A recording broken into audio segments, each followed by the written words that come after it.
Put your head on. Put your head. Put 5.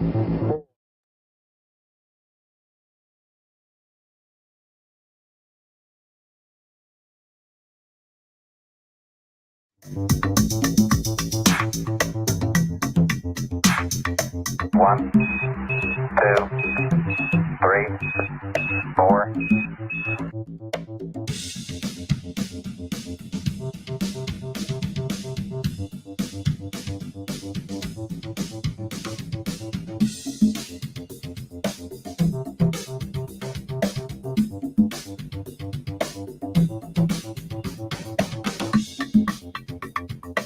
5, 4, 3, 2, 1, 0. All engine running.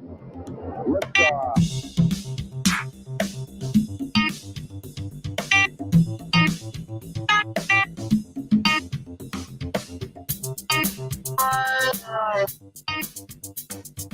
Tranquility Base here. The Eagle has landed.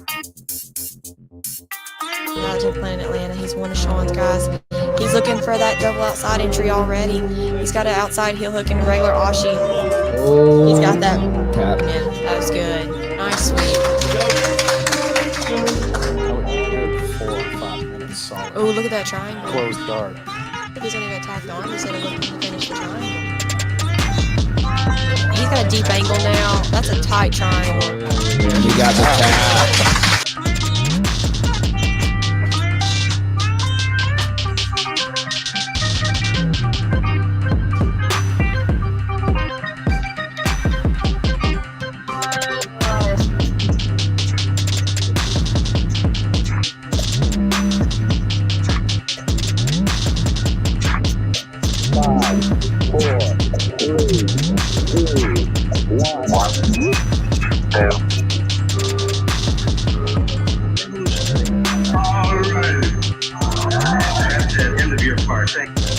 all the news stories that are negative.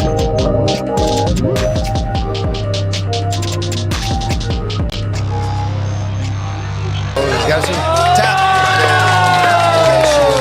With the twist of the day. Watch. He goes like butter. He's already on the leg. Yep. Put that inversion to Ashi to a DOA. I watched 2 videos of Chase earlier today. Do this exact.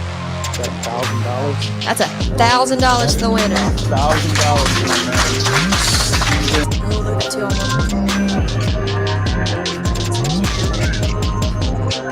Oh, look at the honey hole under off this.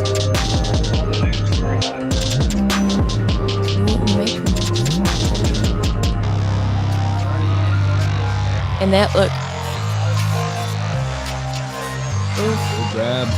Oh, he's in on Ashi now though. He's gonna get that outside heel. Oh, that was.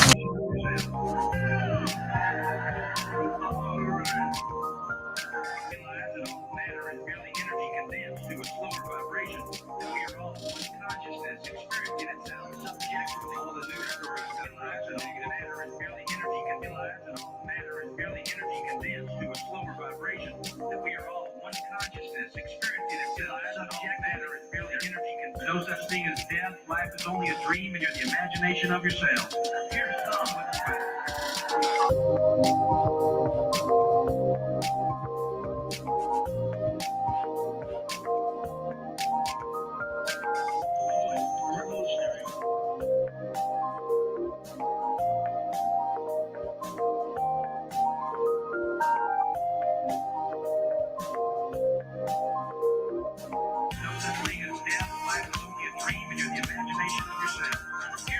with the weather.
It's experiencing itself subjectively.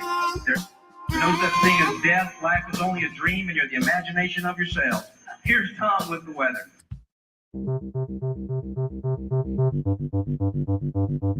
5, 4, 3, 2, 1, 0. All engines.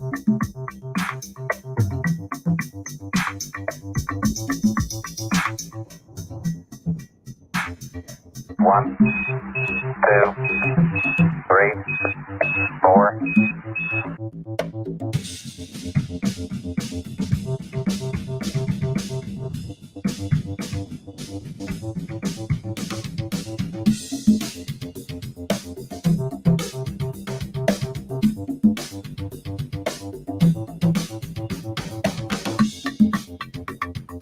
Five, 4, 3, 2, 1, 0. All engine running.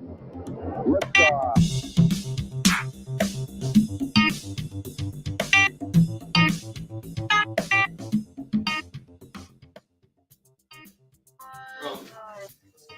Hey, what's up, everybody? We're here in Perry, 10th Planet Perry Jiu-Jitsu for the Mid-South Classic 5 open weight 60-man EBI rules tournament. $2,000 on the line. We got some really tough-looking dudes in here today, so it's going to be a little bit crazy. We got everybody here. We're going to be keeping it a little pride style with everybody pushing everybody back in bounds, making sure we don't break into Papa John's because they'd be mad at us and stuff. Yeah, so we're just really hyped to be here. I don't even have much else to say. I want to kick it over to these guys on the desk because I got some other stuff to do. All right, y'all are on. Thank you so much for joining us here for the Mid-South Classic. My name's Brandon McCatherine. We're here in lovely Perry, Georgia, and I'm joined By Sierra, good one again. Nice to see Sierra y'all is again. back by popular demand. Everybody requested that Sierra. I mean, be they on the just commentary. they couldn't get enough of my southern accent, and then I guess my killer instincts here. Yeah, no doubt. And of course, your deep knowledge of the game. Bestowed by my lovely coach right He here. must have a great coach. That's the only thing that makes sense. So yeah, we're here at 10th Planet Perry, Georgia. We're just outside of Warner Robins, Georgia. We got a 16-man bracket coming up for you guys today. It's an absolute tournament. So nobody higher than purple belt and down. I think we got a couple of blue belts in the bracket. We got some MMA fighters in the bracket. We got folks from Minnesota. We got Florida, Georgia. I think I saw some Colorado out there. Man, we got a really mixed bunch here. I'm excited to see what happens. I watched a lot of these guys, and I've rolled with a few of them. I don't know how this is going to shake down today. No telling how it's going to shake down. I do know that if you've been in a shakedown in a car accident recently, that you need to give your boys over at Musgrove Trial Firm a call. Call them up, 678-226-1194. They're going to take care of you. Just give old Buddy a call. Buddy knows the score. Just have a chat with him. Hey, it'd be a shame, though, if you had to go see Buddy over at Musgrove in your brand new car that you picked up from Parkway Automotive. That'd be tough. But I'll tell you this, if you need a car, a nice, reliable car, I need one. maybe you should give them a call. They're right here in Warner Robins, Georgia at 4800 Russell Parkway. You might just want to call them up, see what they got. Maybe give a drive by. Get Stop one as in. a head out. Walk through the parking lot. Kick tires a couple of times. Got to be a tire kicker, don't you? You got to, but you don't have to kick the tires too much at Parkway Automotive because they're going to take care of you. They're going to do you right. All right, you want to go into the bracket? Yeah, let's talk about the bracket. You got the bracket pulled up for us there, Sierra? Yeah, I got it drawn out for us, actually. All right, let's have a look at it. Once you go through it, we'll start with the top left. There. Yeah, starting with the top left, we've got Riley McCormick versus Solomon Reed. Riley's a purple belt under Ridge Blackburn, and he actually owns McCormick's Academy of Combat Sports. He won his last showing at the undercard of the PGF on the Summit Grappling. And he looked really good on that card as well. Yeah, he looked good. I was excited with his match. He did really well, and he's been training for 7 years. Now, he's going against Solomon, the Unbreakable Reed. So he's a blue belt out of Orange Park, and he actually submitted Evan, who's also in the bracket today, at the 10th Planet Atlanta tournament back in December. Now, I got a question about Solomon. Do we call him Solomon the Unbreakable Reed, or do we say the Unbreakable Solomon Reed? I don't know. I kind of like them both. I think the unbreakable Solomon Reed. I feel like that's the right move. That hard pause. Yeah, give it that little break. It's the Unbreakable All right, Solomon Reed. I like that. Yeah. All right. I think that's the play. I think so. Moving on to the next match, we've got Pat Dutton versus Onyx Roland. Pat is 37, and he's a purple belt from Next Level Combat in 10th Planet, Minnesota. That's a really far drive. I'm really excited that he made it out for this. Yeah, he was telling me earlier they drove down and took their time, camped out, living like the Minnesota boys down here in Georgia. Man, I can't complain. Camping on my way to a tournament, I'd be excited too. Who's in charge of super chats in here? Who's doing the womp womp womp? Is that me? I think that's going to have to be you because I don't have womp direct womp womp. access. We got a super chat from Maya Shacker. Sierra has a real knack for commentating. She's a natural, and I would love to see her on an EBI in the future with the commish Brandon. Oh, man. Man, that's a huge compliment. Thank you so much. You never know. It could be her next. I mean, I could be out for Brandon's job, but I can't take my own coach's job. Everybody, well, it's available. May the best man win. You taught me to put up a fight. Moving on, against Pat Dutton, we have Onyx Roland. So he's a 10th Planet Blue Belt, and he's out of Colorado Springs. Another long drive. I think I've been out to Colorado Springs. It's really nice out there. I'm excited to see how he does. I've watched a few of his matches, and it's really fun to watch. He's entertaining. Moving on to our next match, we have Wyatt Montgomery versus Nicholas Creighton. Wyatt Montgomery is actually a purple belt, and he's an owner and head coach at Forced Mixed Martial Arts. He competed and won on the PGF undercard, that same Summit grappling card that Riley McCormick was on. He had a good showing on that in that match. And then he was actually in the Mid-South last time, and he went through a really tough knee injury, and he toughed it out, even went up against Matt. Talking about some grit. He's got some grit in him. Yeah, we all know if you've been around the game here in the Southeast for a while, you know how tough Matt Elkins is. So even being on the mat with him healthy is not an easy day at the office. So to get through a knee injury and survive Matt Elkins is a whole nother animal. Yeah, I don't want to try that, in honest. So Nicholas Creighton, he's a purple belt out of 10th Planet St. Paul. He was actually camping on his way down here because he's a teammate of Pat. So they were just camping on the way down here, chilling and having some fun. And he won a baddest blue belt tournament back in October. Well, let's wonder how bad of a purple belt he is now. He's going to be a handful. He's going to be a handful. You don't come all the way down from Minnesota if you don't believe in yourself. You're not going to make that trip if you don't think that you're going to be good. I mean, that's a good point. I mean, you're betting on yourself. Do we have anything on Lance? No, he is a last-minute replacement in place of Caleb Wall. In the place of Caleb Wall, there is Lance Morris, who stepped up literally 10 minutes ago, 15 minutes ago. Which thankfully we had him step up. I'm excited to see him because I didn't know he was in the bracket. Nobody did. So he's kind of a little dark horse because we don't know much about him. He's going to be going against Kevin Church. So Kevin Church is a blue belt out of 10th Planet Jacksonville. He has an MMA Muay Thai background. Kevin's a handful. I've trained with Kevin several times. And when he puts his mitts on you, it is not going your way. You do not want to let this man grab you. And then he's becoming a beautiful martial artist using his jiu-jitsu as well. So on top of having all the physical attributes and the training, right environment, he's the kind of guy that I really expect to see big things from. So very interested to see how he shakes this tournament out. Sounds like he's going to be an exciting match to watch. Womp, womp, womp. We got a super chat from Miggy, $4.99. He's got $2 to the first guy that pulls guard. And then, the other $2.99 goes straight to the Mid-South Classic, I guess. I guess that's how that works. That's called just stacking them Benjamins. Yeah, he knows how to spend it. $2 at a time. Every penny counts around here. All right, let's move to the right side of our bracket. On the right side, we have the handsome Kevin Sherrill, who just competed in the PGF, versus Trent Creech. Now, Kevin Sherrill has been doing jiu-jitsu for about 5 years, but grappling for around 18 as he has a really strong wrestling background. Yeah, he wrestled at UNI, which, D1 wrestler, wrestling, grappling his whole life. So he's a purple belt in jiu-jitsu out there, out of Atlanta, out there with Sean Applegate. So he's coming in well prepared, well coached. He's got Sean here in his corner. He's got his teammate Kevin Buring in the bracket as well. So yeah, listen, he's a purple belt with only 5 years of experience, right? But he's a black belt level grappler. We got to see him up close multiple times. So we got to see him, I think, 15 times during the course of the week with the PGF against some of the best guys in the Southeast. And he's the real deal. Kevin's a superstar just waiting to happen in this sport. So I'm very, very, very excited to see. In my opinion, maybe even though he's one of the smaller guys in the bracket, he may be the favorite coming into the bracket as far as I got to sit down and put my money on who's it going to be.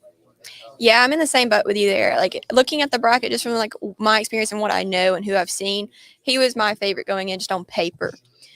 I'm excited to see that one thing with like Sean, he teaches concepts and his guys pick up on it and run with it. So it's going to be really interesting to see how he does versus Trent Creech. Trent Creech is a purple belt out of Gracie Jiu-Jitsu, Charleston, South Carolina.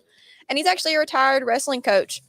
You got two wrestlers going against each other. That'll be neat. Yeah, that should be interesting.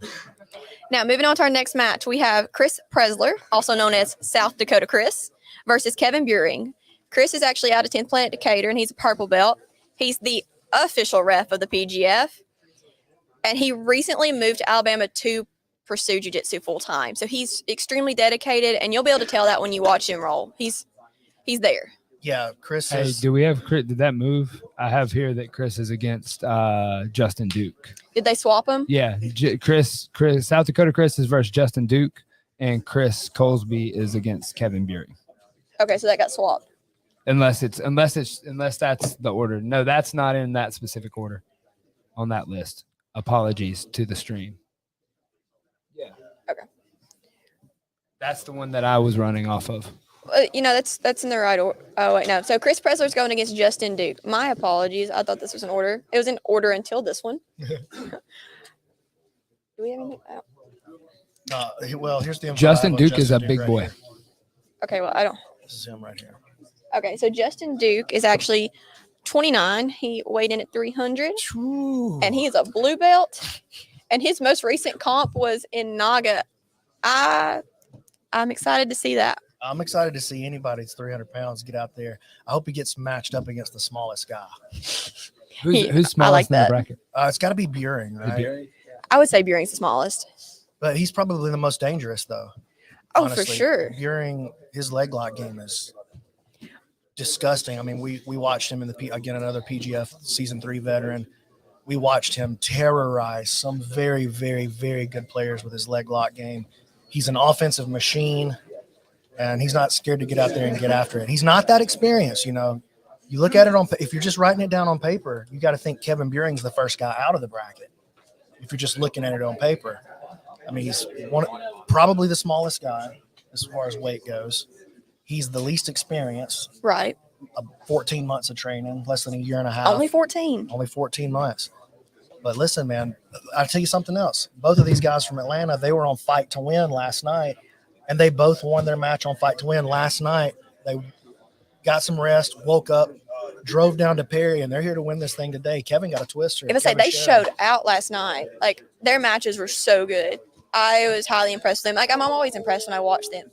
But also, like Buring has a very highly technical leg lock game, but he's not just good at the leg locks. He's hit arm bars and chokes in competition just as smoothly as he hits his leg locks.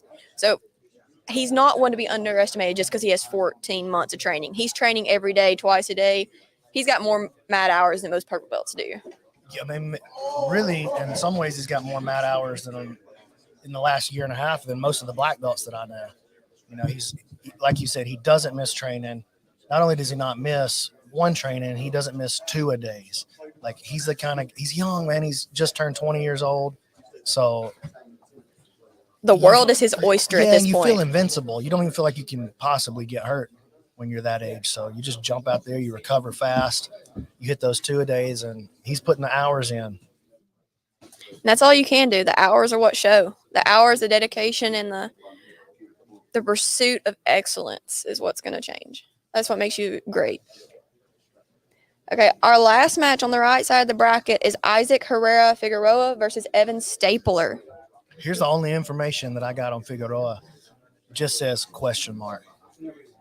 I was curious about White that. belt question mark is what it says. Yeah, well, that's another dark horse I don't know anything about. So I'm excited to see what he does. Now, he's going against Evan Stapler. Now, if any of y'all have watched the PGF, you know who Evan Stapler is. He's got a really tough, hard top game, and he's going to push you. He's going to push the pace. He was in the PGF season 2, and he's also an aspiring rap artist. Yeah, he's not bad. No, he's not bad. He's not Some of bad. his stuff is pretty good. The main thing that Evan is known for is being one of the heels from season 2. He was one of the bad guys from season 2. You know, he's got a very aggressive, he's out there to dominate the match, to manhandle his opponent, to wear him down, to break him, and to make it as uncomfortable as possible. He's one of the grittiest grapplers that I know. I mean, So- that's the greatest way to put it. Is he's grindy and he's gritty, and he's going to frustrate you. Like Yes. if you're on the mat with Evan, you're going to, even if the match goes your way, you're going to leave the match frustrated that it was so rough and it was so aggressive, like very, very, very aggressive, very much about making you as miserable as possible.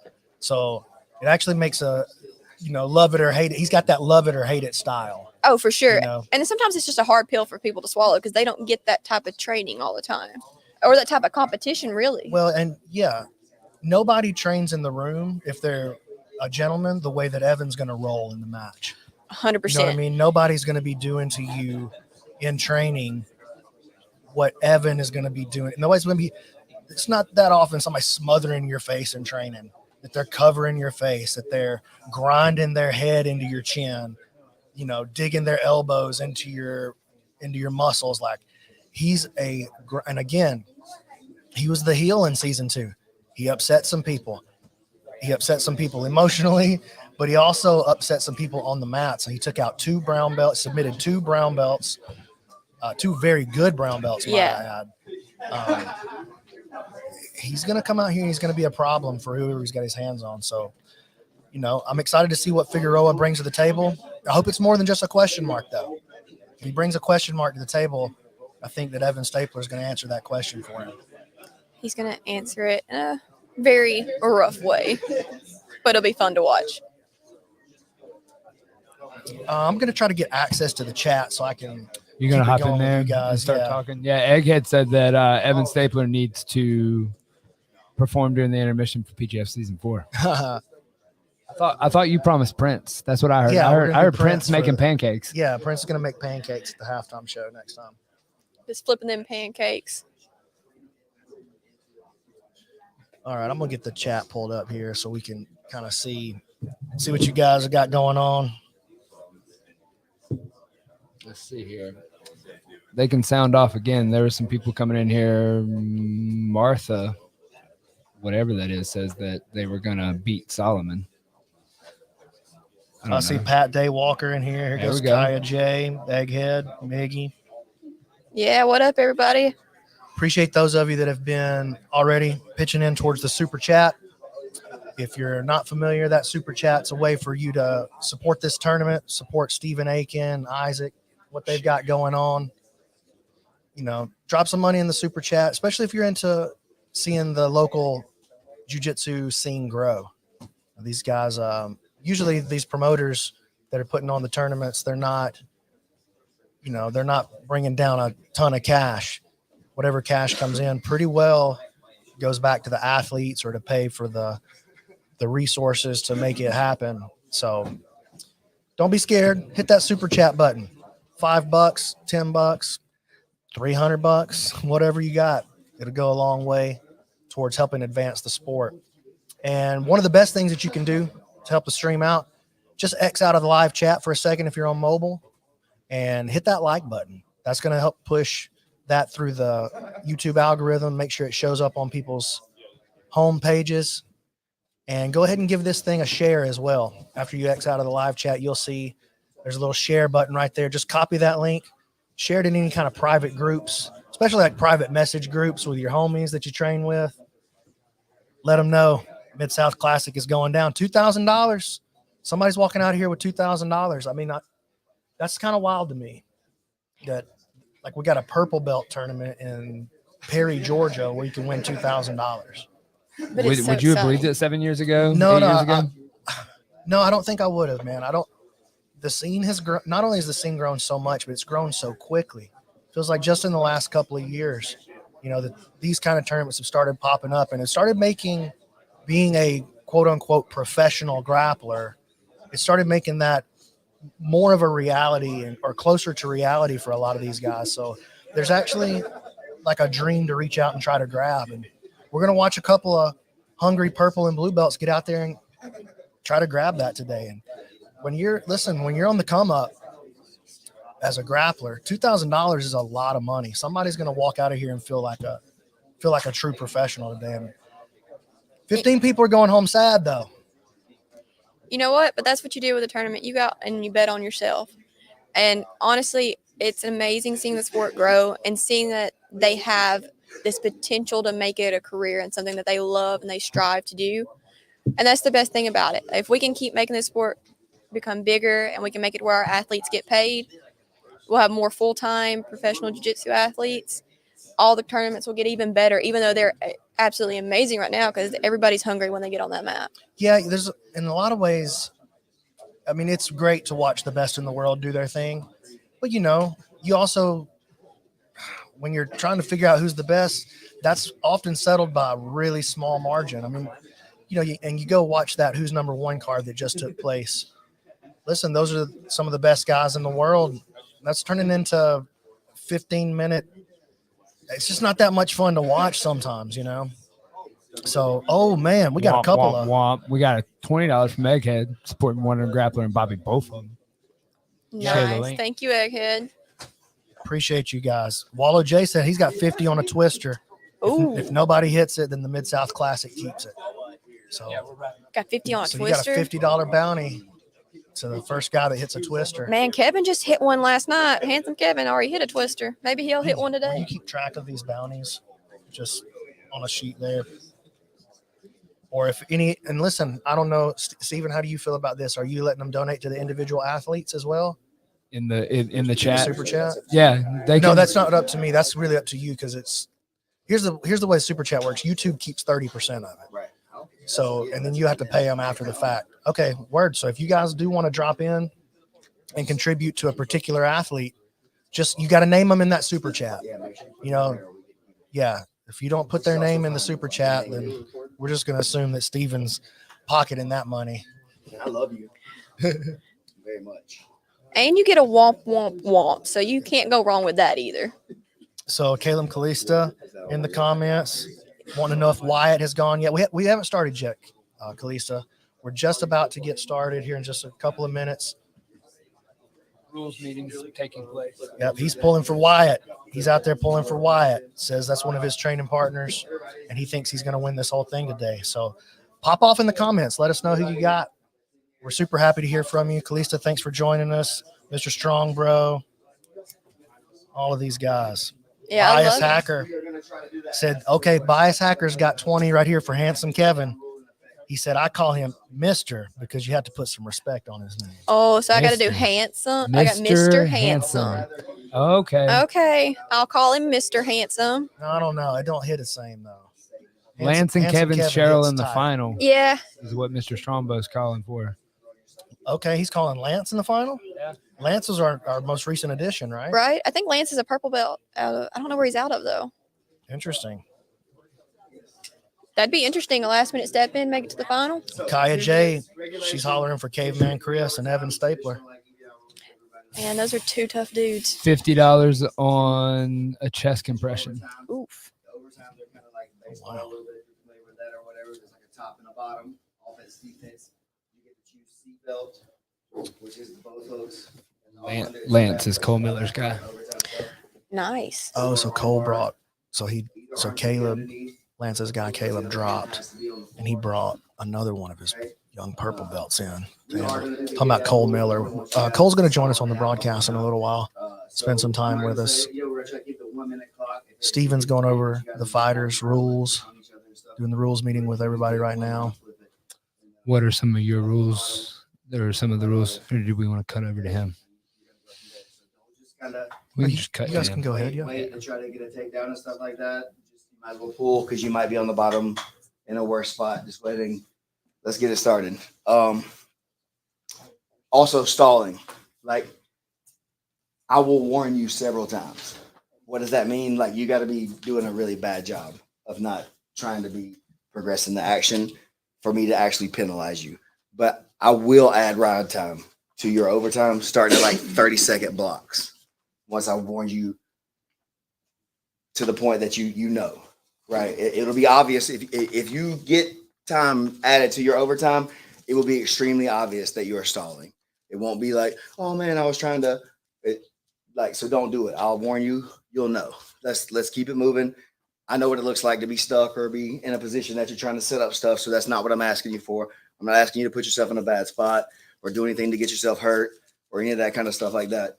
But I'm also asking you not just to lay there and hold somebody down for 8 or 9 minutes in side control and not try to do anything, and try to just get to the overtime or try to stall somebody out, not connecting to any passes or whatever.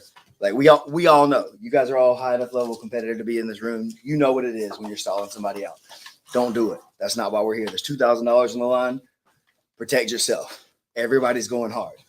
Everybody's trying to win, right? It's not up to them to save you. The referee's not here to save you. Richard, right here is our referee. He's not here to save you. You need to tap. We have medics. We have stuff if you get hurt, but don't get hurt, right?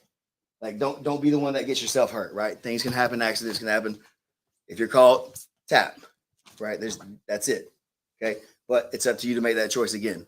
The walls are in play as far as like takedowns and stuff like that, or if you roll up to the wall, it's still going to be active. We're not going to stop and drag you away from the wall or anything like that. So if you find your neck like stuffed up against the wall or whatever like that, that's fine. If you get against the wall, you can use your feet to kick off the wall, whatever, it's in play.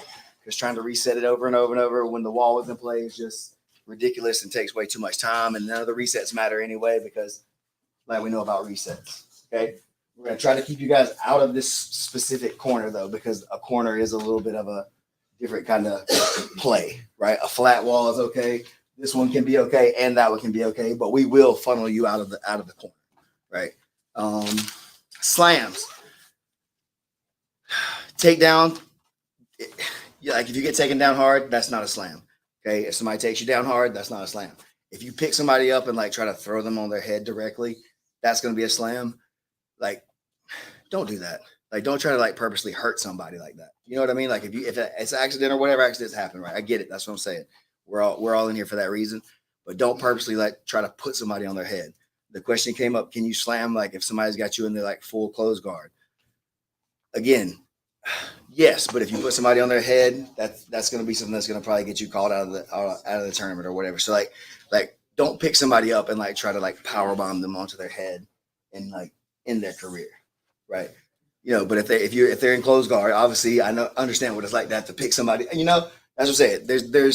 We know what we're doing. It's intent. That's what's going to get you in trouble, right? So keep your intentions competitive within the rules, and we're all going to have a really great day. Okay. Does anybody have any questions about any of that stuff?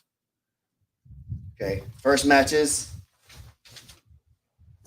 It's going to be Riley and Solomon, and then Pat, Onyx, Wyatt, Nick. The fourth match we've had a pullout. So Caleb Wall is out and Lance Morris is in. Like literally a last second replacement. Lance was doing an open mat across town. Cole was like, hey, you got to come over here and do this tournament. And he showed up. So thank you to Lance coming in and saving us right here. Kevin, Sherrill, and Trent, Chris Presler and Justin, Chris Colsby, Kevin Buring, Isaac, and Evan Stapler. That's the first round in that order. Okay. So we'll take how much time, Isaac? 5, 10? Yeah, 5 minutes. 5 minutes before the first match. So let's get ready to get going. Okay. All right. Thank you.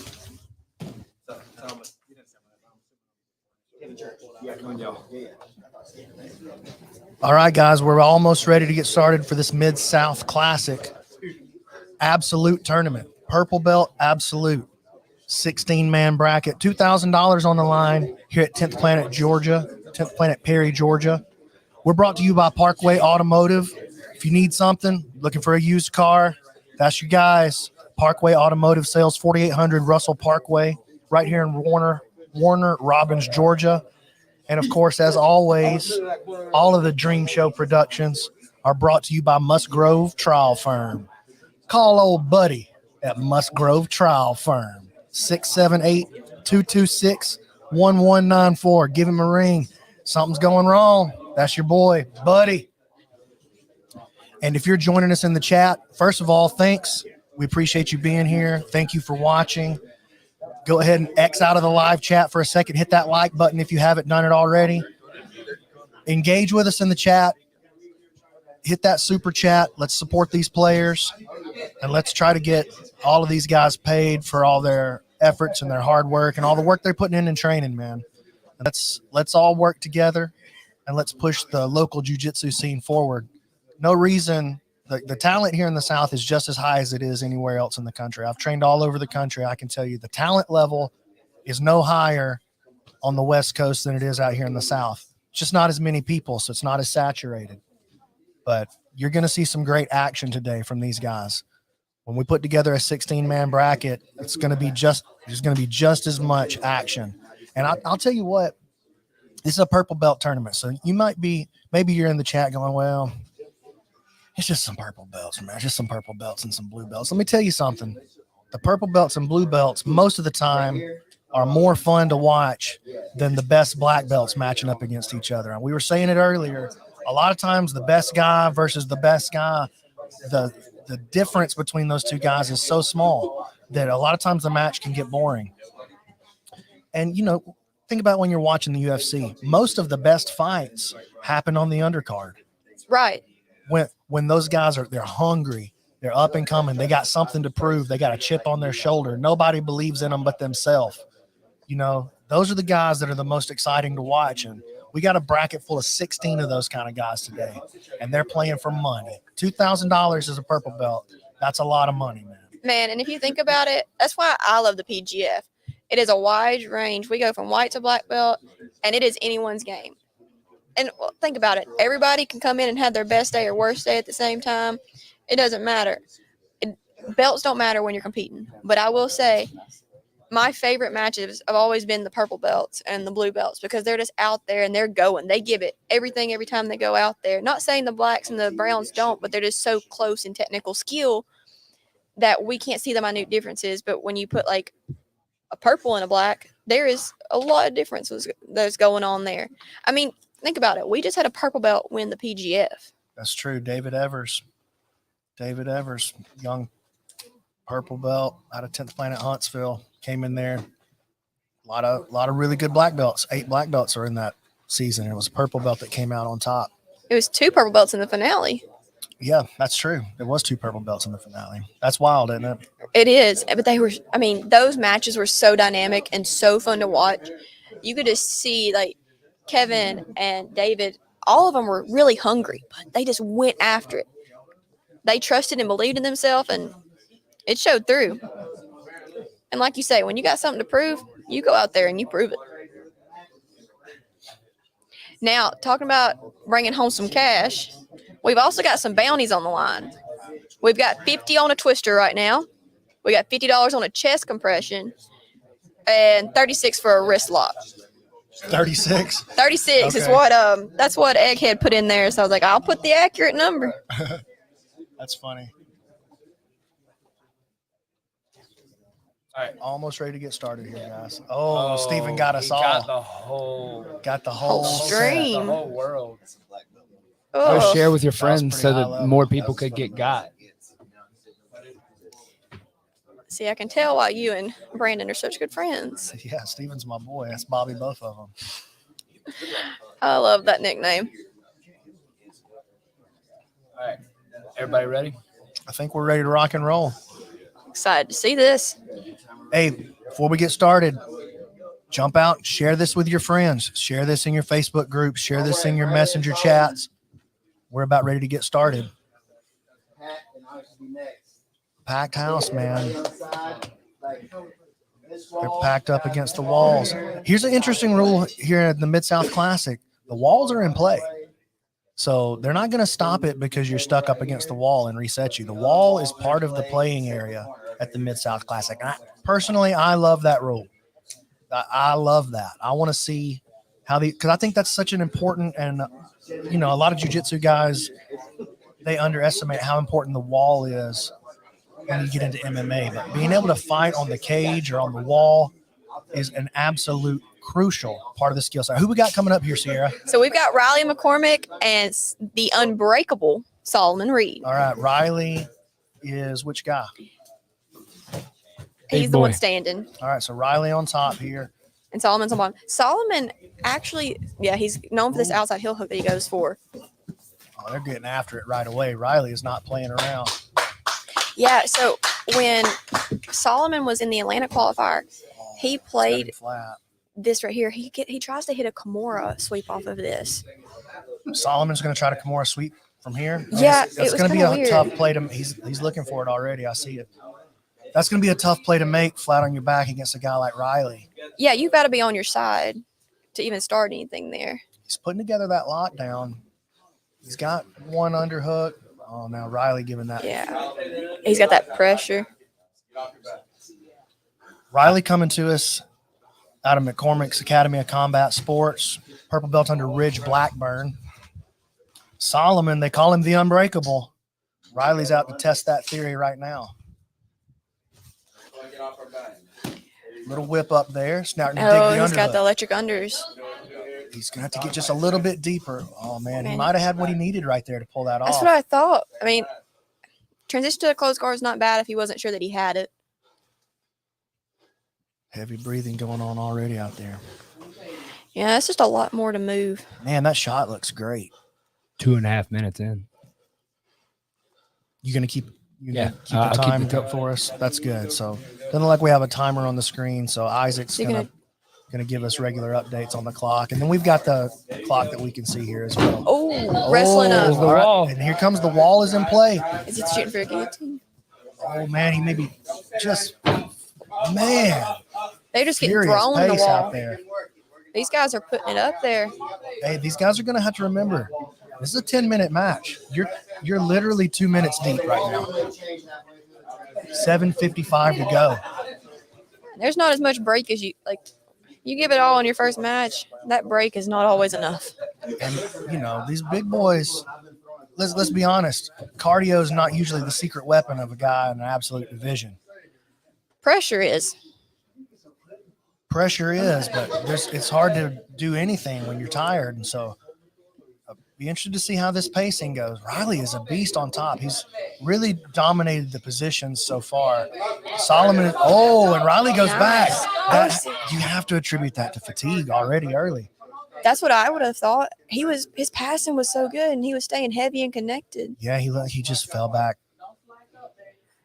Fell back because he was tired, to be honest with you. I mean, and that's when the other competitor can go in there and be like, if I'm not tired and I know I have the cardio, I'm just going to keep pushing you.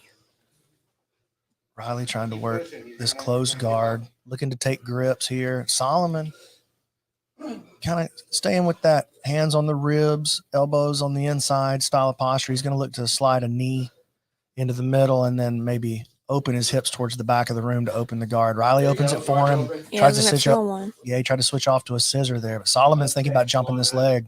Yep, he's going to look for that outside Ashi like another. Nope. All right. Riley does a good job, peels it off. Solomon now trying to get to honey hole, I think. Yeah, he's trying to get over into a full reap there. Now he's going to switch back over to double outside. And here comes the 50-50 attack, or the double outside attack. You're right.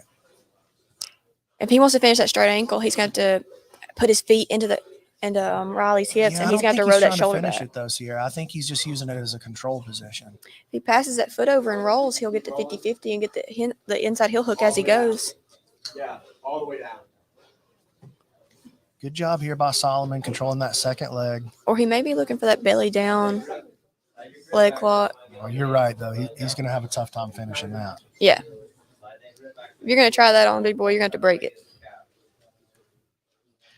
Caleb McAllister in the chat asking, are there any guys in the bracket who regularly train with the wall, like any MMA guys? We do have several MMA guys in the bracket. Riley sure. fights MMA. He's an amateur fighter, I know. Riley Oh, fights. swap over to 50-50. It was Riley that initiated Inside his heel foot hook. into the 50-50, and Solomon got him right away. Solomon Reed advances with the 50-50 heel hook. Ooh, I know y'all liked that. Give it up in the chat. Yeah, give it up for Mr. that inside Solomon heel hook. Reed, the unbreakable Solomon Reed. 50-50 is one of my favorite positions. It's like a shootout if you both know what you're doing. So much fun. And very nicely done. He felt it the moment that leg was passed over. He knew he had the inside heel hook. You called it. That was exactly, you said he's in the DOA. I'd like to see him pass that across into the 50-50 and get the inside heel hook during the roll. And that's exactly what he did. No roll, but right to the inside heel hook. Yeah, that's to me that's the best option from there. Unless you're like Chase Hanna and them guys who have these insanely good DOA outside heel hooks. I think passing over to 50-50 and playing from there is the better choice. But that's just because that's my position that I like to play. But he did it perfectly. Smooth transition, had it there. Great. All right, so we're getting ready for our next match. This is going to be Pat Dutton versus Onyx Roland. Oh, hard collar tie. I mean, he was Heavy trying to with that snap his collar head all the tie. way down. And Onyx is coming after it quick. Now, I've watched Onyx, a few of his matches. He's got a really strong wrestling background, but he loves Americanas and Kimuras and that armbar from judo side. Look at that hard flying knee cut pass there by Onyx. That was beautiful.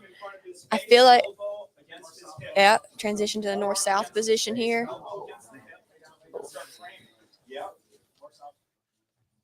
He's got the arm in. If he can start turning that chin a little bit, nice defense, staying turned up. He may be looking for the Darce here. Yeah, he's gonna have to break the posture a little more cleanly than that. Yeah, and he got the arm. Oh, up. this could be something cooking here. Arm not quite in position just yet. Onyx looking fantastic on top, very attacking style, and he could be thinking about switching off to this north-south here. He was thinking about it a second ago on the other side. He's got the face turned the direction he wants, but Pat doing a good job there, keeping his hands pressed to the inside. It's going to be pretty hard to pull off the north-south choke right there. He's going to be forced to transition. He may swap off to an Americana or Kimura. He really likes those. Onyx coming to us out of the 10th Planet in Colorado Springs, trained under one of my buddies. We call him Mikey Tips. I met him very early on in my jiu-jitsu Beautiful journey. transition amount. And Mikey's a great coach. And Pat coming to us out of Next Level Combat up in St. Paul, Minnesota, Minneapolis and St. Paul area. Trying to control that arm and separate him. He's really hunting this gift wrap here. Onyx just dominating the top position right now. He may look for an arm triangle here.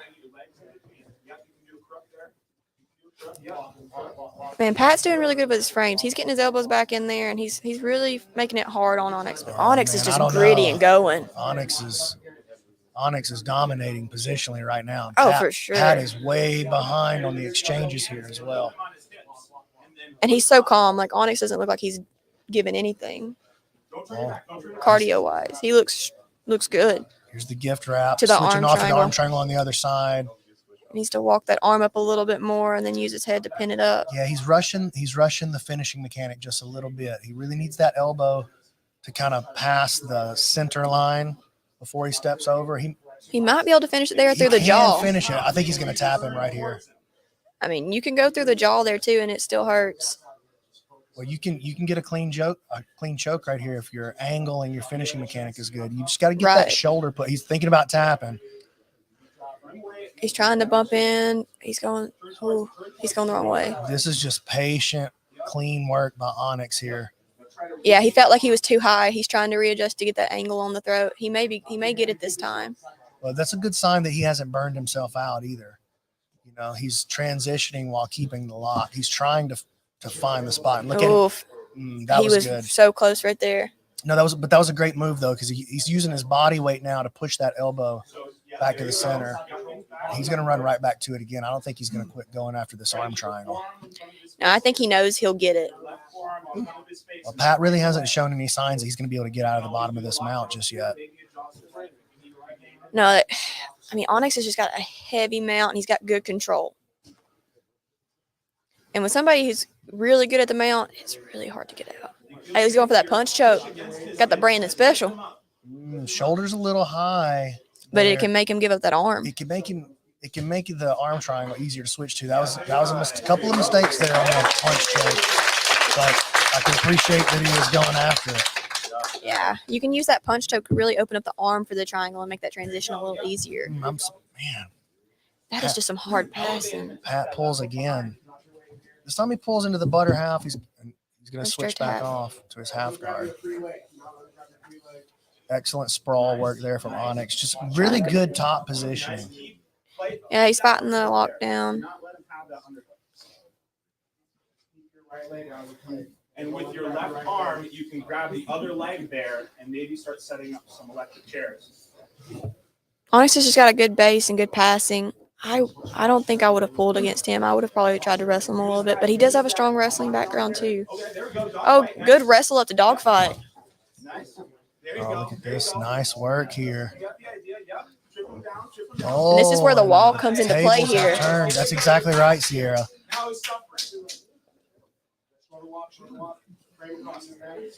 So the tables have turned. Pat now finds himself on top and past the guard.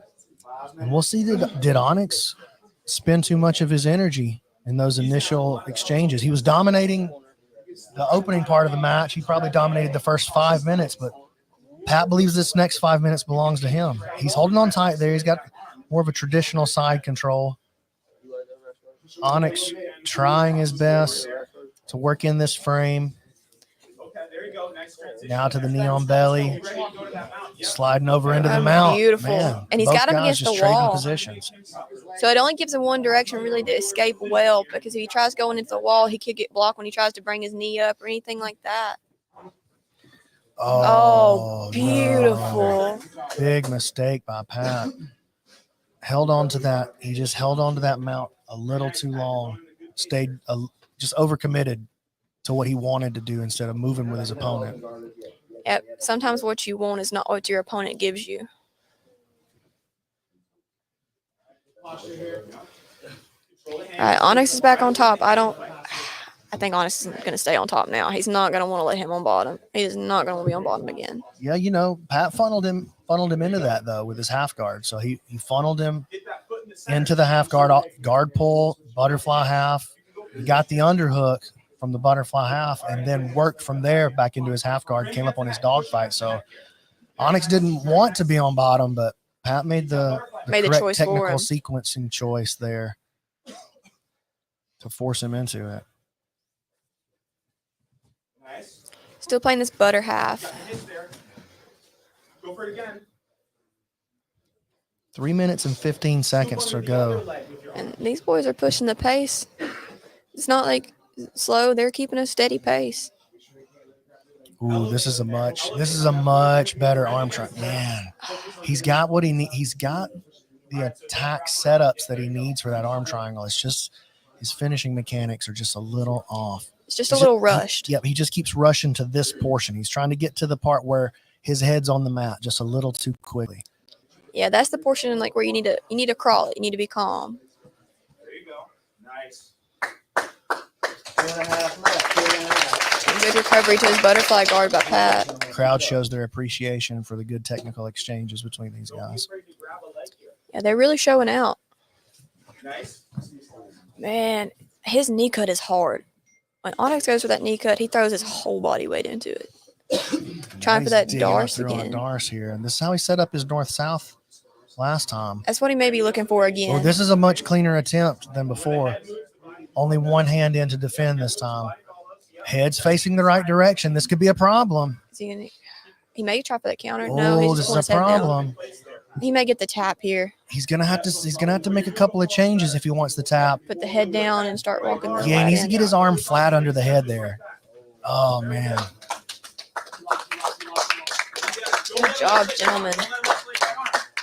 Very back and forth. A minute 45 left. God, it feels like ages ago when I gave an update on that time. Hey, I've been helping him out.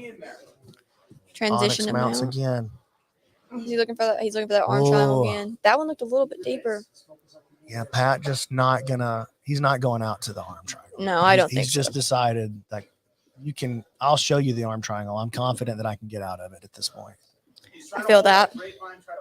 He's like, you're going to have to put me to sleep to get me out with that one. Little, Trying to punch a little bit, and Yeah. open him up. He's trying to suffocate you here.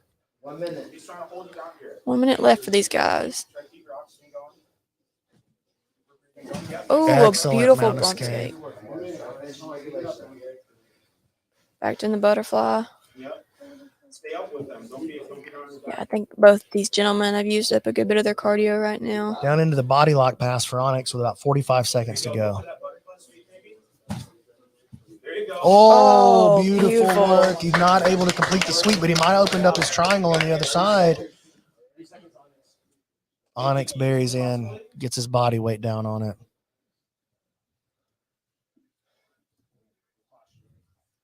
"25 seconds to go now. Go for the move. Go I'd say it'd be like a Hail Mary pass right now. that butterfly hook in there. Go for the move. I think Pat must keep him in lockdown for right now and just ride it out. Yeah, it doesn't look like there's going to be much choice. We're going to overtime here, kids.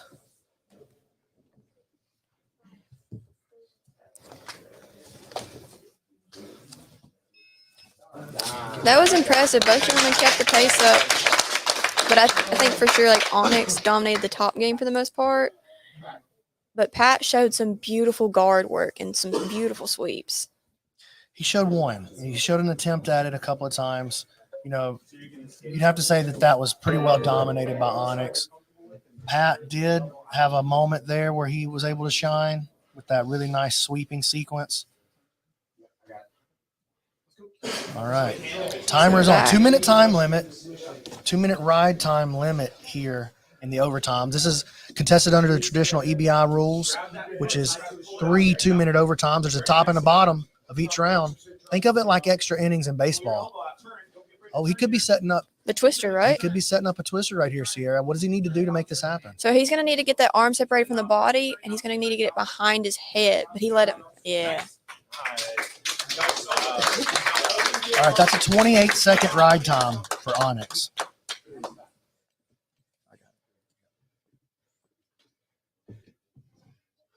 All right, Pat takes the back two. And the really cool thing about this position, or with the EBI overtimes, is you can choose spiderweb or the back. And really, it's what are you the strongest at? Where can you control people the best? If that's your Oh, he's your under goal. the chin, but he doesn't have that bottom Oh, he's hook. already rotating out. Oh, man. That was fast. 12 seconds. All right, so 28 seconds versus 12 seconds for Pat. Oh, and Onyx opts for the armbar this time. I like it. One of my favorite things is to go for the armbar because it's my comfortable. But I always choose the left arm because most people tend to be weaker in their left arm because they're right arm dominant. Ooh. Up right away. Swing your legs. Remember, swing right away. Trying to just do that pop break. Oh, he's going for that iron palm. Up again. Do it again. Do it again. Separate your shoulder. I like to dig up under the leg here.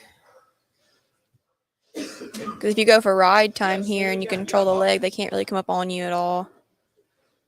And Pat's having a tough time. He wants to turn to his knees here, but he's having a tough time making it happen. Onyx swapped his Oh, grip. he goes to the fingers to pull the grip. We got it. Nice. Okay, so that's 33 seconds. Now, listen, the way EBI overtime works is that Pat's going to have a shot to get this thing. And if he can get the tap in less than 33 seconds, he'll be declared the winner. So once there is a submission, the other guy gets a look. If it's in the top of the round, the other guy's going to get a look at it, and he gets a chance to match or beat that time. But once there is a submission, there will be no more overtime rounds. It ends in this round. So we're Right. going to find out, can he beat 33 seconds? And this is when a lot of people go to the arm bar. Is when Yeah. they have to do it quickly. And he's got the stack. He's got to watch that elbow, though. His elbow's just Got it. yanked it out. There we go. 7-second escape. Onyx moves on to the next round. That was an exciting match. I liked watching those two gentlemen. What everybody in the chat think about that one? So it's Onyx Roland. Moving on to round 2. He's going to take on Solomon Reed, who beat Riley McCormick in his opening matchup. And moving on into the next part of the bracket here, we're looking at Wyatt Montgomery. And Wyatt's coming in, you know, it's an absolute tournament, but he's not a big boy. You know, he may be the smallest guy weight-wise in the tournament. Probably say he's walking around maybe 170. And what do we know about his opponent here? So Nicholas Creighton is a purple belt out of 10th Planet St. Paul, and he won a baddest blue belt tournament back in October, and he's a teammate of Pat's. So they came in together. Be interesting to see if their styles are there's any similarities in their styles. But we see Nicholas sit, so I'm wondering if he likes to play the leg lock game. Yeah, so we've seen big boys so far on this side of the bracket. And now we're going to have 2 of our smaller competitors moving in against each other. And there's a little weight difference in them. Creighton a little bit bigger, but Wyatt quick and aggressive. He's in the sweep. He's going to go for a leg lock. It's going to be he could transition to honey hole on the leg closest to him. He's going to have to be careful he doesn't get switched off on himself there. Right. Interesting play there by Creighton. Wyatt likes to play a heavy passing game, so I see that he's okay with this on top. Good defense by Wyatt.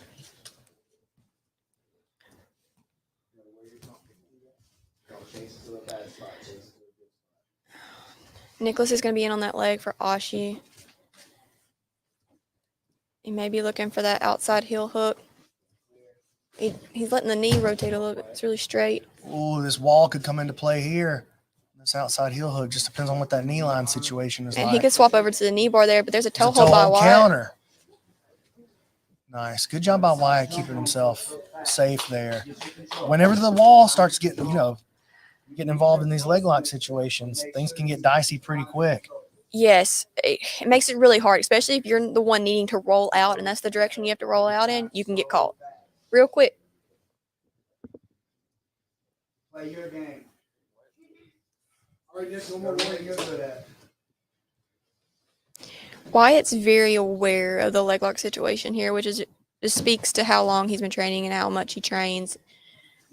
Oh, look at this is a reverse entry here from beautiful Creighton. Pass it over to the outside. I might have left that inside and went for the inside heel Oh, hook. this was going to be tough. He got it. Nicely done. Yeah, Wyatt took a hard pop there. Outside heel hook. And he's such a tough competitor. Nicholas Creighton showed out. He showed his game really well. Great entry.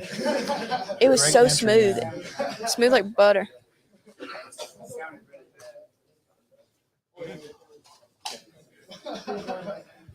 So we got the replacement Lance Morris with Kevin Church coming up next. They're up next.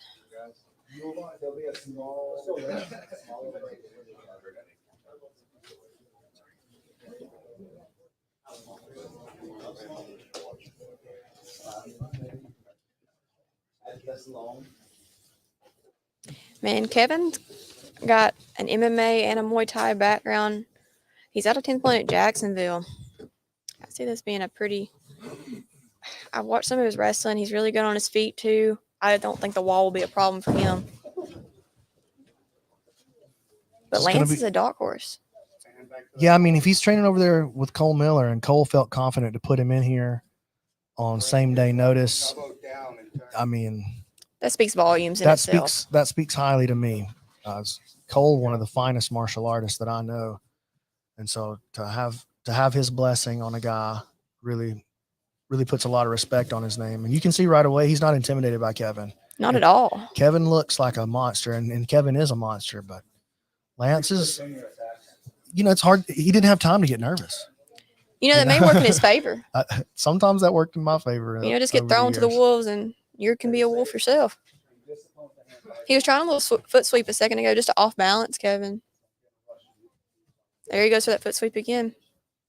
Yeah, he's going to have to follow the foot sweep up with something, though. Maybe transition to a single leg or a double. Kevin trying to rush in on the body lock. No good.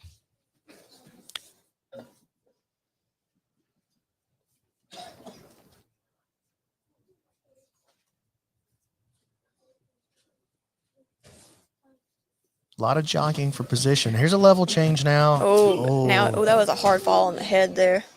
It's a lot of weight to come down on you when you sit like that under Kevin. Yeah, he tried to pull guard while his Those mitts. posture was bent like that. Kevin got the mitts out. He's got that weight on, but look at, oh my. Man, that's a lot of weight to pick up. He's looking for that Kimura.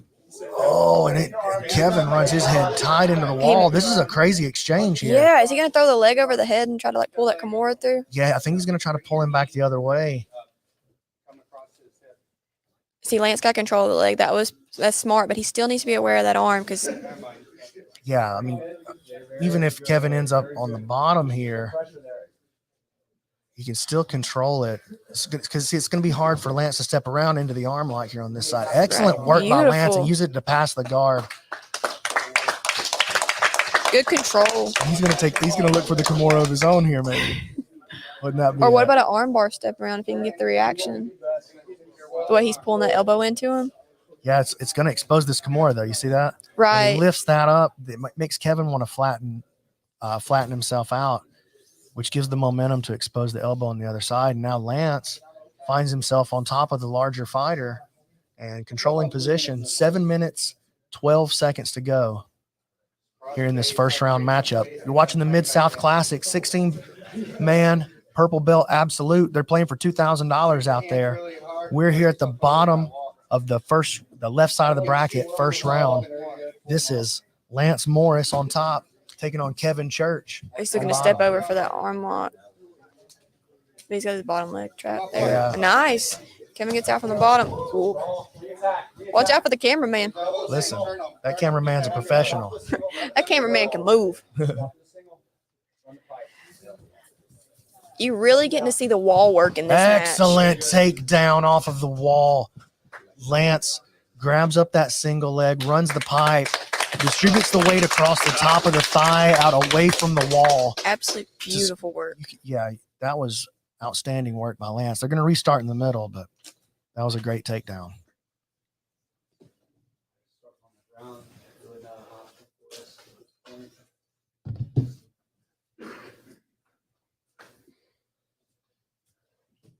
Oh man, he went to he tried to do a hip toss off of it. He went to hit that foot and it just don't like he was kicking a tree. Right. Yeah, I don't think I'd want to be inverted up under him, in all honesty.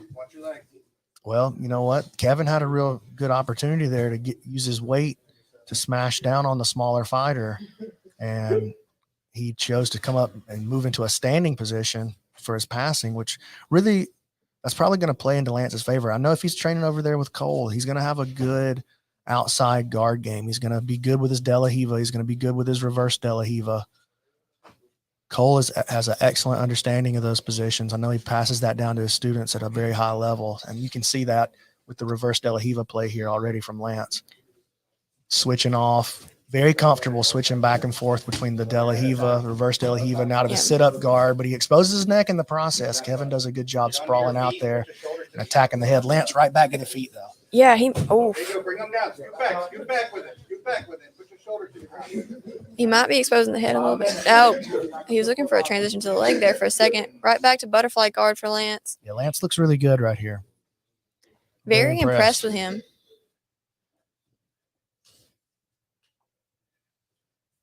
They're starting to work into the corner there. Referee steps in. He's not gonna make him work in the corner. You know, he'll let him use the wall, but he's not. Oh, an outside De La Hiva sweep. Kevin reacts. Straight into the Man, wall. what a beast!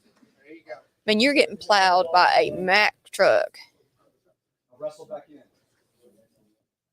That don't feel good. Check out how Lance turns, cuts his elbow back into the underhook there, and then takes the position against the wall. It's just good technical wall work here by Lance. I'm really curious about his background now with the way he's like working on the wall. Like that shows experience on the wall. Well, it shows experience training under somebody who believes that that's part of fighting, and that's what Cole brings to the table. He understands all the different aspects of fighting. You know, he fought in the UFC over 20 times. He's a veteran of Brazilian Jiu-Jitsu, Muay Thai, fighting MMA in every kind of setting that you can imagine. And now Kevin overwhelms him. But He gets right back to his guard. Cole's experience as a teacher is really showing on Lance's game right now. I really see a lot of Cole's philosophies and theories coming out of him right there. It's really beautiful to see the students take the concepts and the beliefs that the instructors have from their own experience and be able to implement it as well. We're right over 3 minutes left on the clock. 3 minutes. 3 minutes left, Lance. 3 minutes left. He's going to sit up again onto that single, and Kevin goes right on the head. Pick it up. Keep going in. He may, right back to the snap down. It's that same sequence that just happened a few seconds ago. Yeah, and that's been the one place where Kevin has really dominated.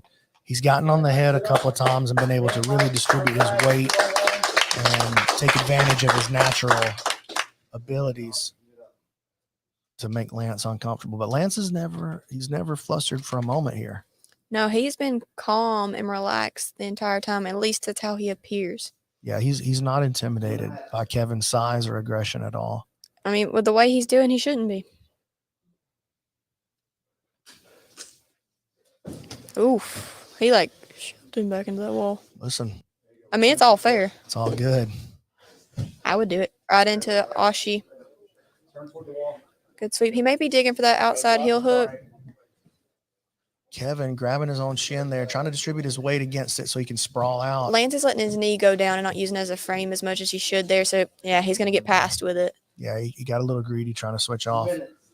Right there, he brought his other leg over to the outside Ashi. Kevin, though, not capitalizing on those breaks. Like Kevin, he goes and they have an exchange, and then he settles back. When the exchange is over, he settles back and he waits for the next exchange. Yeah, instead of keeping it on him. He's had a few openings, especially with a pressure passing style that I would have expected him to have. Yes, even just like this moment right here, instead of up and on top of him, he's got little seams right there where he's allowing his opponent opportunity to breathe and recompose himself. And he's doing that for himself as well. But as Kevin grows and matures, you're going to see him start to take those seams out of his game. Yeah, and it'll make him even deadlier when he's got those seams out of there, because those few seconds where it transitions from you and you're on top and you can start putting that pressure even harder onto your opponent and they need that break and you don't give it to them, that's when you start seeing some openings. Look at that. Again, dominating the front headlock position is Kevin. 54 seconds to go in regulation here in this one. We might see overtime. He looks like he's looking for the arm or maybe even the gift wrapped right now for the back. No.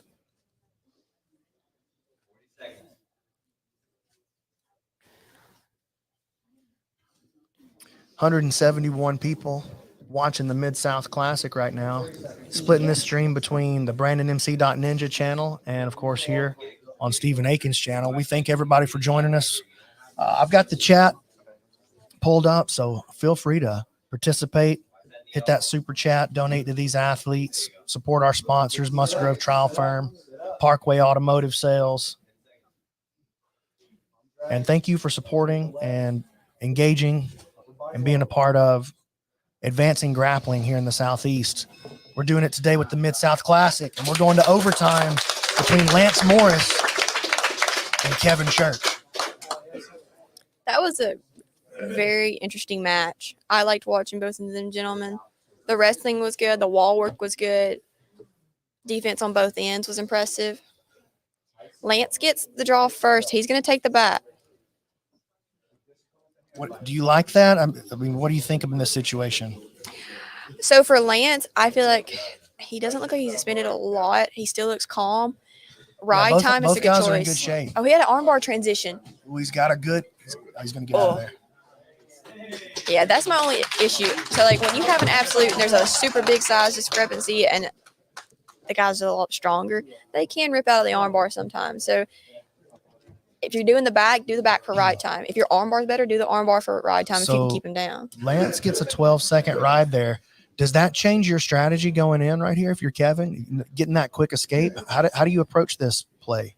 So if I was Kevin, I would either go for ride time, and that's my goal to win is just to get the ride time, or I'd at least get halfway through, get a minute, and then start looking for that choke.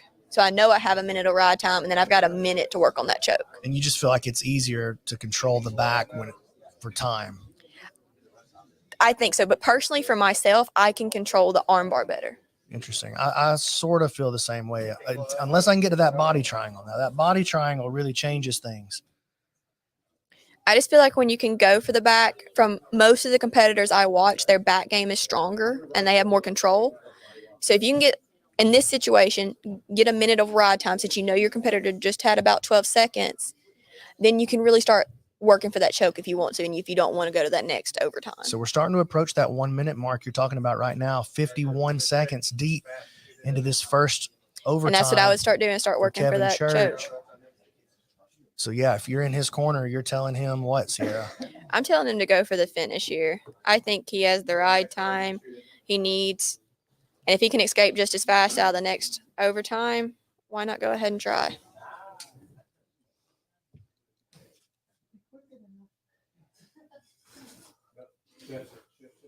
Kind of had that combat jiu-jitsu hand out there for a second.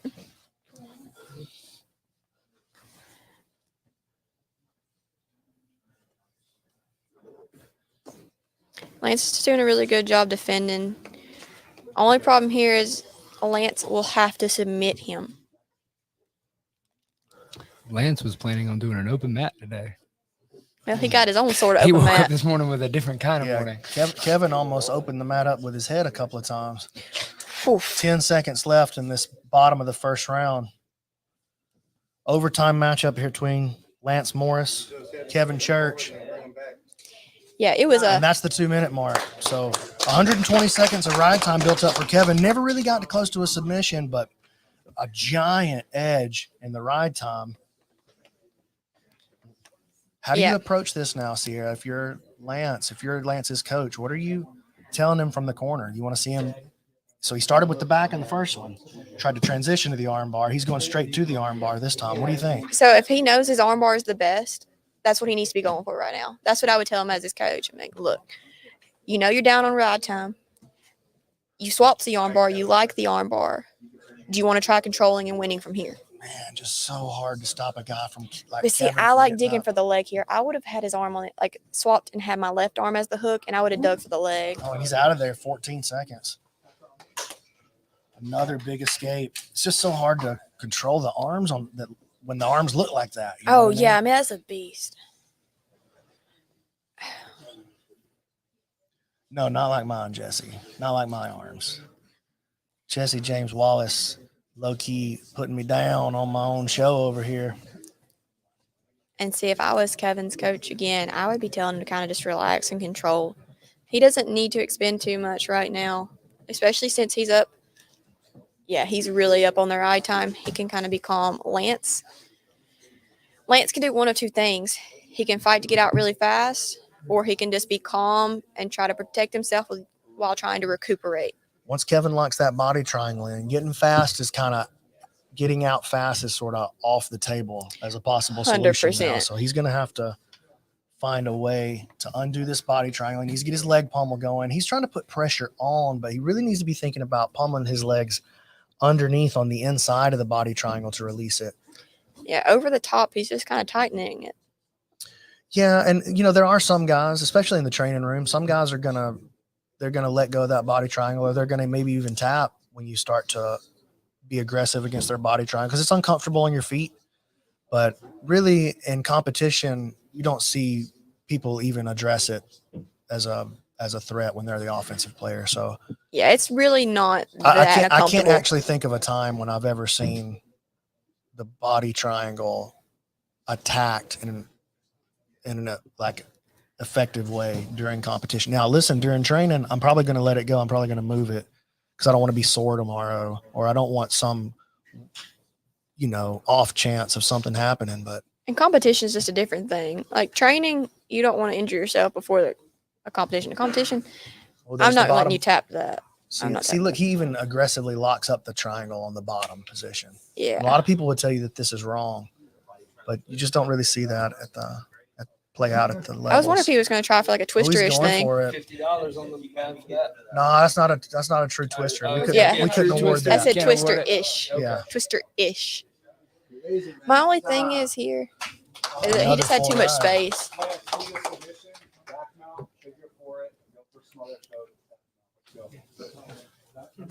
I actually like what Cole said there. He said, let's take the back, figure for it, and get the choke. Yeah. It's a good call against him, in all honesty. We saw how the arm bar went. He's just too strong. Yeah, Cole told him, he said, look, take the back, figure 4, smother him, and let's just get this done. And he told him, you're going to have to be aggressive. And that's where a black belt's a lot smarter than me, because it makes sense. You saw the strength and size discrepancy and how he just lifted out of him. There's the A smother. choke is All a right, so he's making the play choke. that Cole asked for. He's under the chin right now. Let's see if he can dig it in. He's doing a good job there. Yeah, Kevin does not like the way this is going here, Oh, for he's sure. yeah Kevin's He's stronger. He staying can calm, probably just though. rip that out. He's staying calm, though. Everything below the nose is the neck. Kevin turning sort of the wrong way there. There's a palm-to-palm choke. Yeah, he might finish that. And he would. Oh, I thought he might have man. just went through the jaw. I tell you what, he draws blood from the nose of Kevin Church. And so- Oh, he draws a lot of blood, not just a little.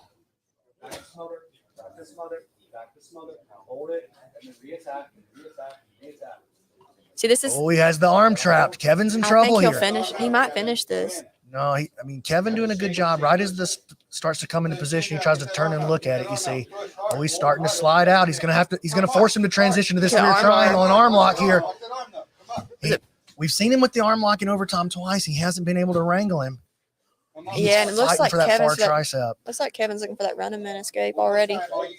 Oh, he's gonna get out. He's out of there. That was a good exchange. So it's gonna be Kevin Church. By right time. He Right? already went to get the bag. Yeah, there's no way that Yeah, deficit can be made up. No reason to go through the last part of the overtime. It's mathematically impossible. So we're going to advance Kevin Church through the bracket. That was a great match. That was my favorite Yeah. matchup of the first round so far. I love, not every match is going to end in submission. You know what I'm saying? Right. But I love to see a good technical exchange, a good back and forth. I like the story of Lance just coming in at the last second there, having the veteran in his corner. And putting He's up a a gangster. heck of a match against somebody who was prepared to come in here. But not like Lance didn't look prepared. He looked ready to go. And he was. So let's go back through the bracket. First side of the bracket is now completed. In the first round matchup, we had Riley McCormick taking on the unbreakable Solomon Reed. Tell us what happened in that matchup, Sierra. Solomon advances, but how'd it go down? Solomon advanced via an inside heel hook. So that was one of my favorites because he did this. He got into double outside Ashi. And when you're in that position, a lot of guys can stack and pass, but he was going towards a belly down position. Then the leg got passed over into 50-50. And the moment that leg got passed over to 50-50, he was already in on the inside heel hook. And then moving on to take on Solomon Reed, the unbreakable Solomon Reed was the winner of the Pat Sutton versus Onyx Roland. Tell us about that one. It's Pat versus Onyx. Onyx advances. Just a little bit, yeah, just a little bit. Oh, yeah, this was a good matchup. Onyx was heavy on top, pressure passing, just going at it. He was not letting Pat breathe at all. There was a good back and forth exchange with both of those gentlemen. How did that one end? That one went into overtime? That was overtime. Yep. And then Wyatt versus Nicholas ended with an outside heel hook. Yes. He had it on the inside 50-50. Yeah, Wyatt Montgomery came in. A lot of people were having good things to say about Wyatt. And, of course, I had some good things to say about him. We both got to see him at the PGF finale recently. We've seen Wyatt compete around the way a couple of times. So kind of some high expectations placed on him, even though he's one of the smaller guys in the bracket. But he took on another one of the smaller guys in the bracket, and Nicholas Creighton. And Nicholas gets in on the outside heel hook and puts him away. Got a hard pop out of it, too. Yeah, I mean, that was a really good technical position. Like, he made sure to secure the position and then go after that heel. It's something that, this is what you've always preached to me. Get the position before the submission. And he knew what he was doing. I personally would have left it on the inside, and it's like, no, I know how to do this outside heel hook, and I know how to do it well. Pass it over and got it. What do we have coming up on the second side of the bracket? Second portion of the first round. So second portion, first round, we've got the handsome Kevin Sherrill versus Trenton Creech. All right, tell us a little bit about these two guys. What do we expect? So if you watch PGF or if you watch Kevin, he has a strong like wrestling background. So he likes to come in there, stand. He's gonna want to pass. From what I've seen, he's got a Kimura that he really likes. He's got a few chokes in the back of his pocket too. Now he trains with Sean, so his leg lock game and his leg lock defense are up there too. But personally, I'm looking to see him to wrestle, start to pass, and look for that Kimura.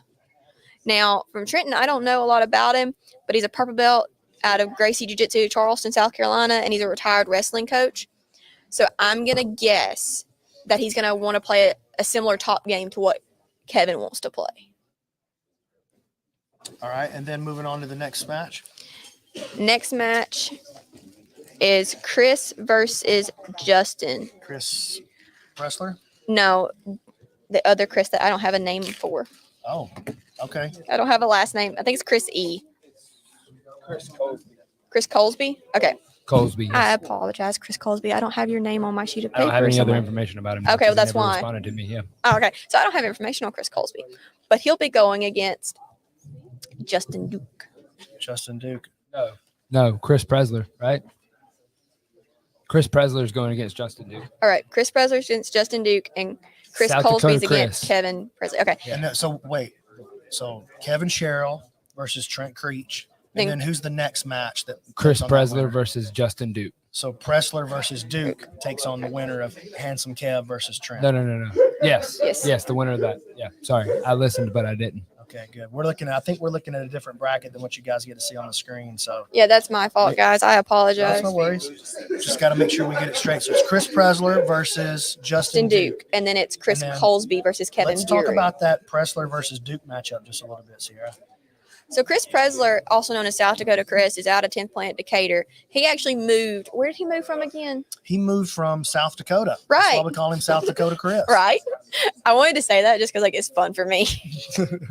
I like being a goofball. But yeah, he moved all the way from South Dakota, guys, to train and fulfill his dream of doing jiu-jitsu full time. And that's what he's doing. That's what he's doing at 10th Planet Decatur.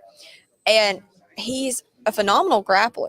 You go out there, and from what I've heard, when people get done rolling with him and he's like really trying, like really going at you, they look like they got hit by a Mack truck when they're done. Yeah, Chris, a very aggressive player. Very good, tight trench warfare style passing as well. But Chris is a surprisingly good leg locker. He likes the backside 50-50s. He likes a 50-50. He likes to play the K guard. So don't be surprised to see him pull some of that out. And look, man, he's a rubber guard player too. He plays the 10th Planet system very well. Lockdown, rubber guard. So I'm excited to see what Chris brings to the table. This will be our first time seeing him compete in quite some time. And, we've seen him on the mats a lot as the referee. But he's like, look, I can handle myself out there too, kids. Don't worry. All right, so after Presler versus Duke, what are we looking at? We got Chris Colsby versus Kevin Buring. Okay. I'm excited for this just because Kevin Buring has been training for 14 months. He is a blue belt out of 10th Planet Atlanta, and he made a heck of a showing at PGF. And just last night at Fight to Win. And at Fight to Win. I mean, he is outstanding. He's a really good, I would almost say prodigy is the word I would use. But not just like in the sense of naturally talented, it's the work that he puts in is why he gets that title of like a prodigy. And then our last matchup is Isaac Figueroa versus Evan Stapler. And Isaac is the one with the question mark. So I wonder what that question mark is going to be answered with. I feel like that's exciting. I hope he just comes out in a Redler rash guard with a big question mark on it. I feel like it just I feel like not knowing anything about him adds to the pro wrestling flair of the event. Oh my gosh. You know? He needs a Riddler rash guard now. Can somebody please make that happen? Oh, I can do make it in the happen. super chat. You can pay these guys. Hey, yeah, y'all. Somebody pay him so he can get this Riddler rash guard. Now, Evan Stapler, we know a good bit about him. We've seen him compete. I've rolled with him. He's a training partner out of 10th Planet Decatur. He's a purple belt and a PGF Season 2 alumni. He's a banger. He's a banger. He's gritty, tough, and he is not something you're going to face every day. Yeah. Evan is not the kind of guy that you want to have to run 3 rounds in a row with for sure. You know what I'm saying? No. So When he comes in, he's coming in aggressive. His objective is to make you uncomfortable, unhappy, miserable. He's looking to create suffering with his positioning and his passing. He's the kind of guy who's going to dig his head into your chin. You know what I mean? Yeah, see, I kind of like he's it. He's not the friendly role that you get in the gym. He's Evan Stapler, and he got his own grindy, hard-working, like he's a blue-collar kind of grappler, you know? Yeah, I like that. A blue collar kind of grappler. He kind of takes my philosophy a little bit, and it's kind of your philosophy too. I've only got to tap you once, but I'm gonna make you suffer and take your soul until you give me that tap. That's right. And listen, that's a wonderful style. When things are tight, though, sometimes that style can lead to long matches. And even if it works out for the first match or the second one, how does that strategy play out for Evan over the course of a whole tournament? I think that's when you need to have that other part to you too, where you can pull the gun. Like, you have a quick submission in the bag if it's the opening's there. Like, for me, I love presser passing, but I like leg locks too. If there's an opening for that, I'll take it if it'll end the match quicker. All right, so we're going to get back to the bracket. We're now going on to the right side of the bracket. This first matchup, we're looking at handsome Kevin Sherrill versus Trent Creech. I'm super excited for this one. I don't know much about Trent Creech. Well, we know he's a purple belt. We know he used to wrestle and coach wrestling. He's coming to us out of Gracie Jiu-Jitsu out in Charleston, South Carolina. But Kevin pulls guard right away, He's gets in on probably the gonna shin go to leg shin. lock. He's already got the off balance in the back. Oh, take. look at this. He's going to do a slow climb here, just like he should. Yeah, Yeah, there's a knee bar. that's a good switch to the honey hole here by Creech. He's got to be really defensive. And Excellent entry there by Creech. that was Sherrill looking to pull good. his knee He's out. got He his knee frees the free right line now. here.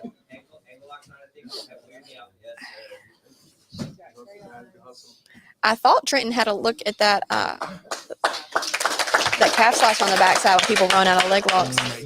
A lot of people like that calf slicer. I'm a big calf slicer guy, but you got to be super careful chasing people with that calf slicer if you don't have that leg reinforced. Oh, I've seen right. a lot of people. That's how Matt Elkins got hurt against Randy Roden back in PGF season 2. Yeah, you got to have it reinforced. That's the one thing about the calf slicer. It's essentially like when you're in the truck and somebody's got on there. If you kick out, it's going to pop. Look at this. Trent looking great out there.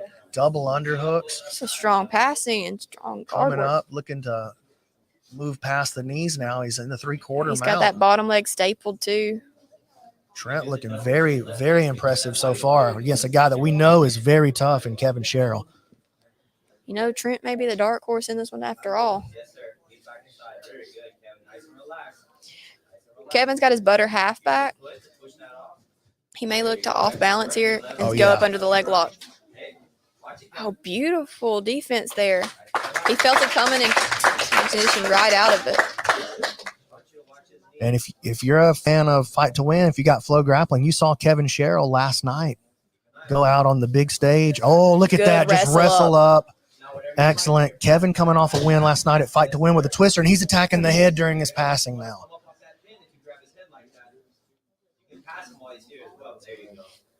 It's a good choice to pin him down. He's halfway through a knee cut here. Attacking. He's the way attacking Kevin that goes. Darce, right? Attack the head, knee cut. Attack the head, knee cut. Trent doing a good job, though, coming up on this single leg right here. He's going to try to come up and stop from exposing his head. Excellent work. And Kevin getting to the back again. Now into the leg drag. Very good work there. Yes. Kevin These Sherrill. gentlemen are going at it. Yeah, this is a phenomenal matchup here.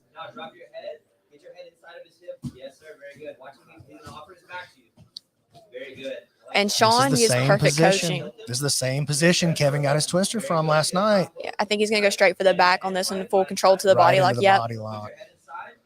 Kevin's really good from the back. Yeah, we saw him tap Caleb McAllister there in the PGF finale. He may look for that twister here, actually. There's $50 on the line too. But it's not a full twister though. Without I keep going back to that it's a twister. Oh, he is going to try the baby twister. baby twister. Does it count for a baby twister? Hey, look, that's a real submission. It I- takes a little gas. It takes a little gas. It may open up the neck though if he gets it enough. Well, if he can follow to the back, he'd have to chase it back into the position here. which may be what he does. Oh, he can't let that hand slip to the other side. Oh, Oh my God, baby twister. That was good. So does he get the twister bounty? I don't know. We'll have to let the people decide. The people must decide. What does People must everybody decide in the think? chat. We may need to go. You know what? We need to go to the commission. We need to go to El Jefe with that one. Is that El Jefe. $50? Is that Yeah. baby twister counts as a Baby twister's twister? $50. All right, that Kevin counts. got he got El the Jefe has bounty. spoken. $50 bounty, baby twister. Okay. All right, guys, I'm going to step on for just a second, and I'm going to step on to the mat and Coach Chris, and we might could bring. Oh, here comes old Jimmy coming in, Jimmy Barnett. Oh, I get a new partner for a match. Y'all just get stuck with me the whole day. So up next we have Chris Presler, South Dakota Chris, versus Justin Duke. Introduce yourself, Jimmy. What up, guys? I'm Coach Jimmy, or Jimmy Barnett. He's gonna be calling in. Yeah, let's go. What do you know about these guys? Well, Chris Presler's out of 10th Planet Decatur, and he's got some, as Brandon was saying, he's kind of like a well-mixed bag. He's got a good grindy, like trench warfare type passing, but then he's got K-guard and backside 50-50, which speaking my language right there. But he also plays lockdown and rubber guard. I feel like he should be pretty versed in any area that he gets put in. Which Now, rash guard is he in? He's the purple. Purple rash guard. Yeah, and then Justin Duke. I don't have much information on Justin Duke. He's a big boy. Well, I mean, there's that. I actually have some notes. I think he is one of the heaviest guys here today. I believe he is the heaviest. He is the heaviest guy. Woof. Oh, yeah, his last tournament was like back in July as a Naga. Nice. I love seeing these guys getting out here and competing. They're looking for collar ties. Just kinda Calling for the tying get up. down rule. We've implemented the 1 minute get down. Yep. Now, are they going to move to purgatory? Or is double double unders or Chris is on top, butterfly guard, double under. okay. Yep, so it's the traditional EBI 1 minute get down rule. So Chris Presler's on top, and then Justin Duke's on bottom with double unders and butterfly guard.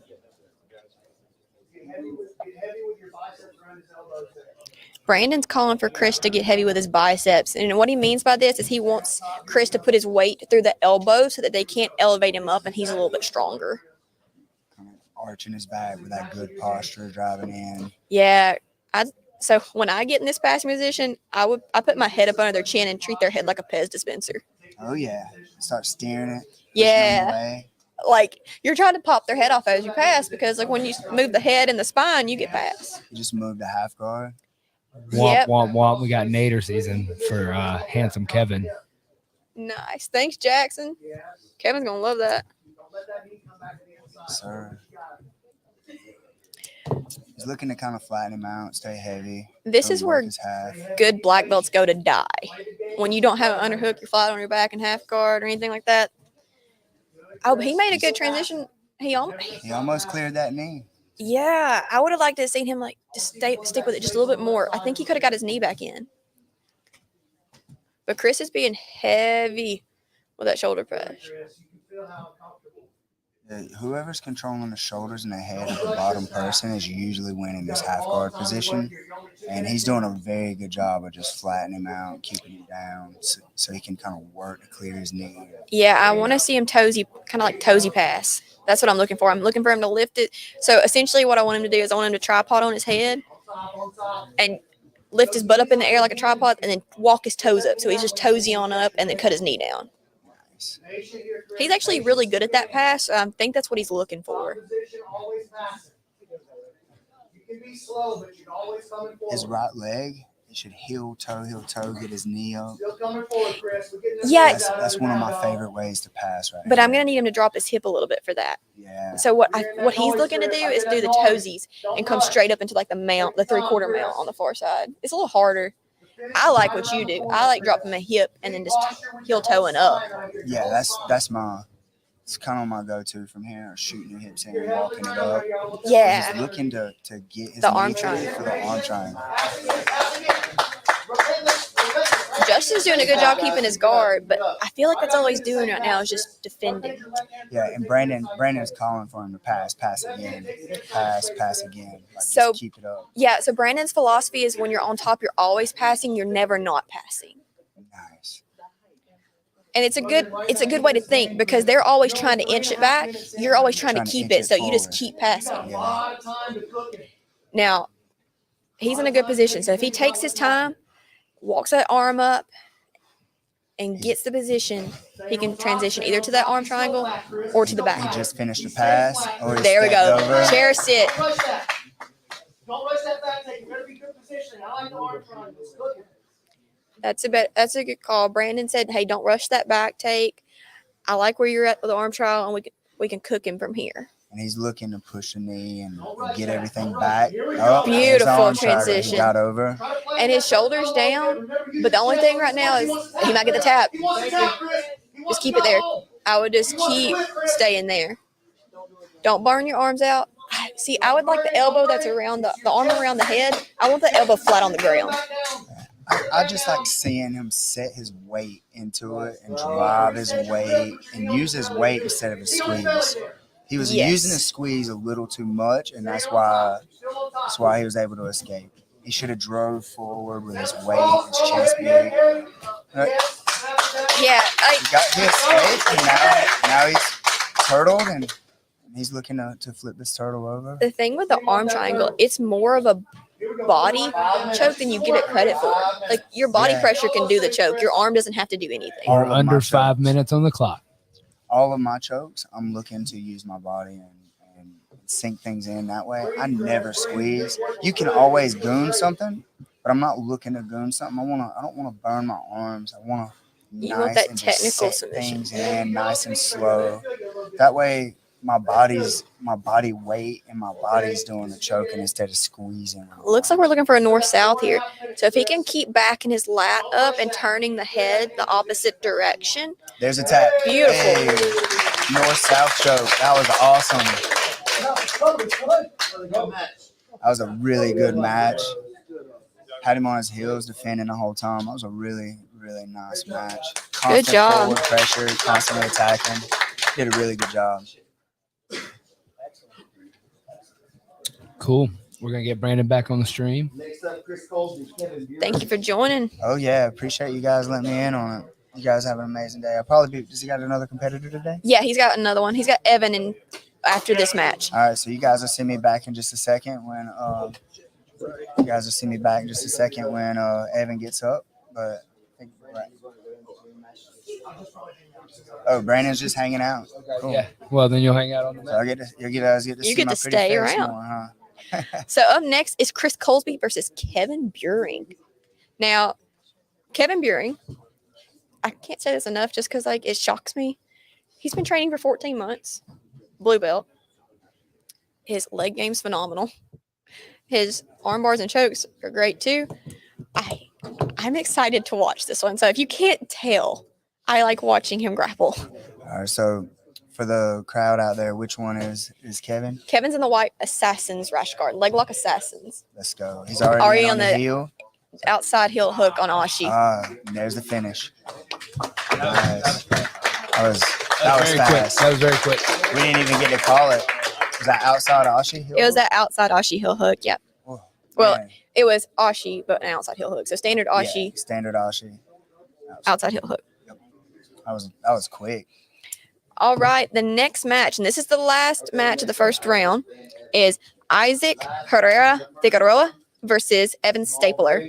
And now Isaac's got the question mark. And Evan Stapler is the 10th Planet Decatur product, who's a PGF Season 2 alumni. He's got a pretty gritty, grindy, heavy pressure passing game. So this is going to be fun. So Evan is in the black rash guard. And Isaac's in the, does it say It's progress. Okay, so it's progress. I was like, Progress, what does the it say? blue. Frog press? No, it says Yeah. progress. He's in that frog press shirt. Man, I would have loved to see a little frog press bench and Yeah, something. that's dope. Oh, he I- just shot. Good so scrawl. Good Evan's on scrawl the by head here. Evan. Nice Moving. fast pace. I want to see him settle down just a little bit. You can be fast and get some stuff, but if you can slow down and crawl your way through it, you can get what you want to. Slow is steady, steady is smooth, smooth is fast. Less openings. You can control the space a little bit better. Evan's looking for a hard knee cut here. And he flattens out. He needs to check Beautiful. the hip. There's the work, the north-south. This is when I'd start making sure his hips stay down. Don't let him elevate any.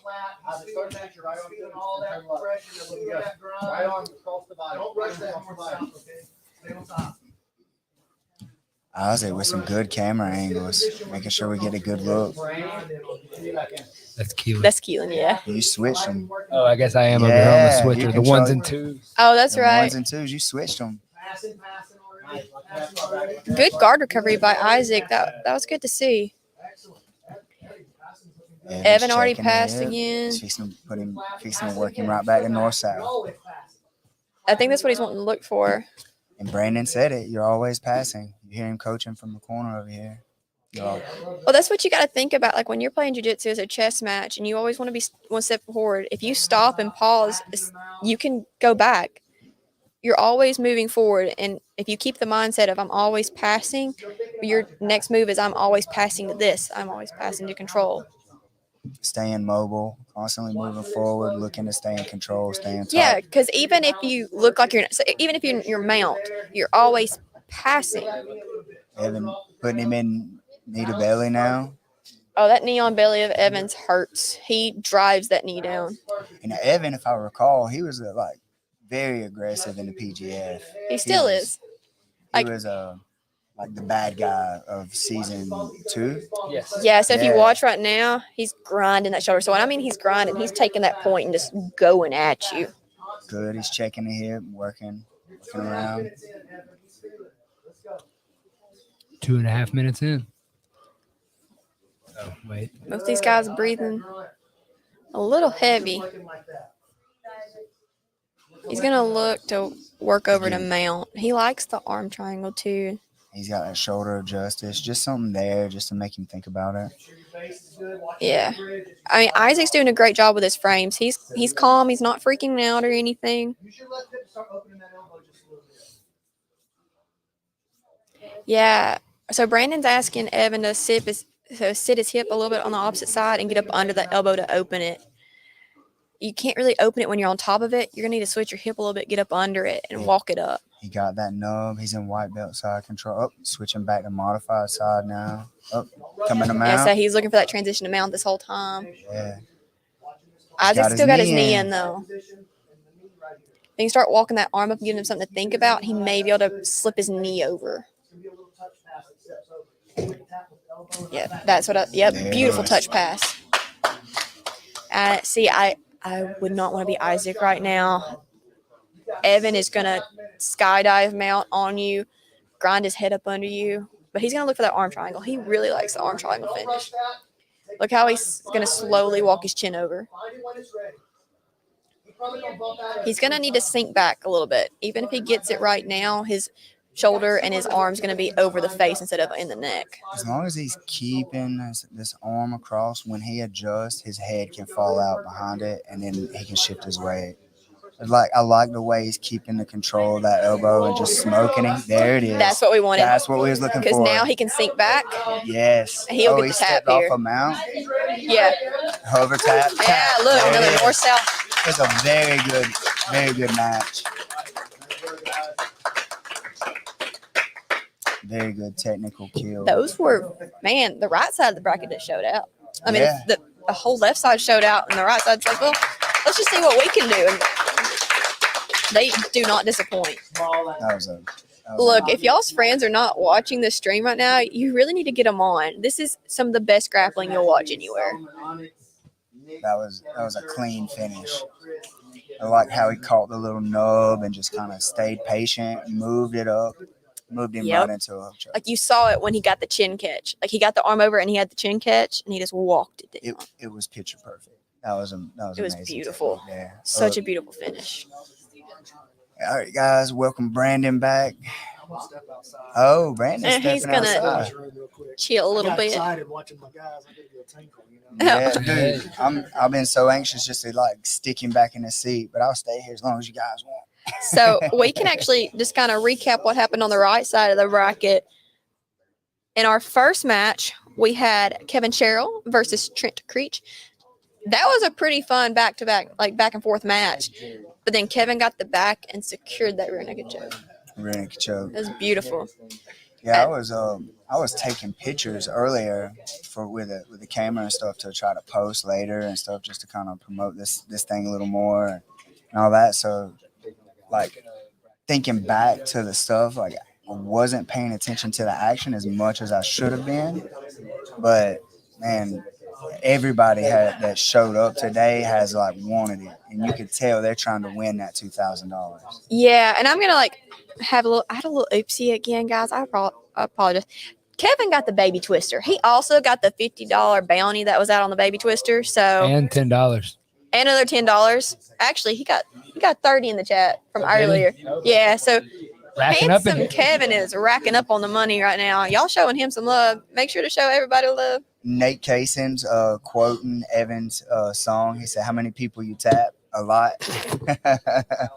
You can catch that anywhere on the Dream Show. Steven literally sat on the toilet and listened to that the entire season 2 of PGF. I don't know if I need to know that he sat on the toilet So, like, and I would be listened sitting to across the room from him, and I would just hear a lot playing, and he would just be sitting there listening to it in the bathroom. That's awesome. All right, so our next match was Chris Bresler versus Justin Duke.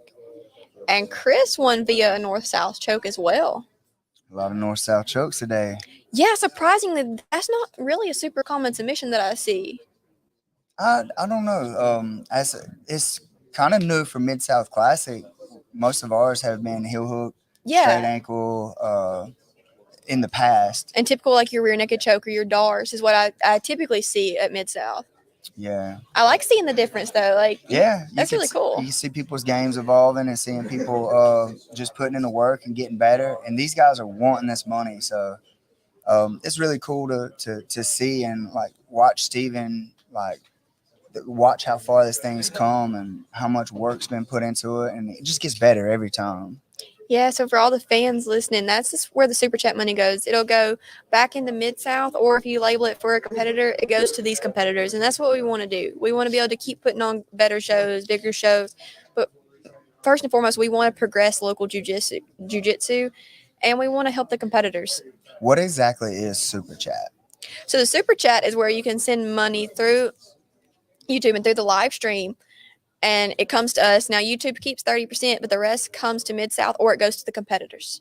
So that means that the people that are watching or whatever can donate to the athletes, to the Mid-South Classic. Yeah, and they get to support it. So if you enjoy the stream, let us know.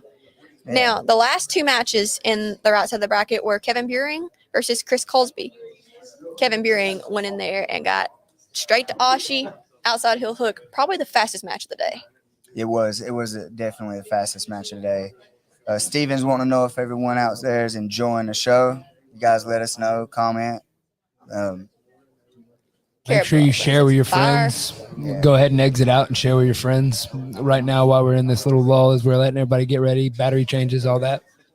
And then our We're last about to fire match it back up. was Isaac versus Evan, and we just saw Evan finish with that beautiful, beautiful Hug choke, arm triangle. arm triangle. That was so pretty. It was very pretty. So pretty. All right, we're back at it. All right, moving go. on back to the right side, left side of the bracket. We've got Solomon, the unbreakable Solomon Reed, versus Onyx Roland. Unbreakable. Yes, This is gonna be exciting. This is gonna be a good match. and they're both blue belts. Both of these guys in their matches was just like getting after it. Yeah, A lot I of think energy. Solomon's gonna try for a leg lock on this one. Look at that cartwheel pass from I told you Onyx. these guys are just gonna get after it. You know, that's a scary thing when a man that size can move like that. Yeah. Oh, That knee cut was so hard. Nice knee cut. It's heavy. But Solomon, Solomon good with it. card retention. Butterflies. He's probably going to look the cocoon right here, scoot his hips in. I think he's waiting for the elevation. You like to feel a little pressure forward and then just scoot up under with the hips. Solomon's out of Orange Park. I can appreciate the inversion. But Yeah, Onyx he has got cross-trains good with, base. He trains at 10th Planet Orange County and Orange 10th Park. Planet, Orange Park, and then 10th Planet Jacksonville with Brian Okay, Brown. yeah. That makes sense. Womp, womp, womp. Egghead threw in $5 to show you all how the super chat works. Hey, thanks, Egghead. You're always you're just the best. Don't know if I've told you that yet.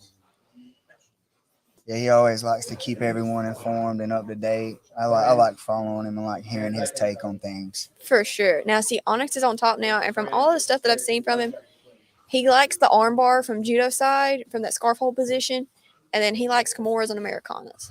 So I wouldn't want to be in the bottom of his side control, since that's typically what he goes for. He's heavy. I'd like to see Solomon framing a little bit more instead of just hugging him down. He just kind of got him in this white belt side control, just holding him, trying to get heavy, make him move a little bit. Kai Johnson, that was my attempt at a womp, womp, womp for Lindsay. Oh, That was not a belch in your ear. Did you I'm just sorry. belch in my ear? Do you need me to do the womp, Oh, womp, nice. womp, Is that Give it up is his it? back. You have to do the womp. And Ooh, going that's to turtle. womp, womp, womp? Not as good as Miss Lindsay's, though. The Rotolo's giant cousin. Oh, back take here. He's got the hook in.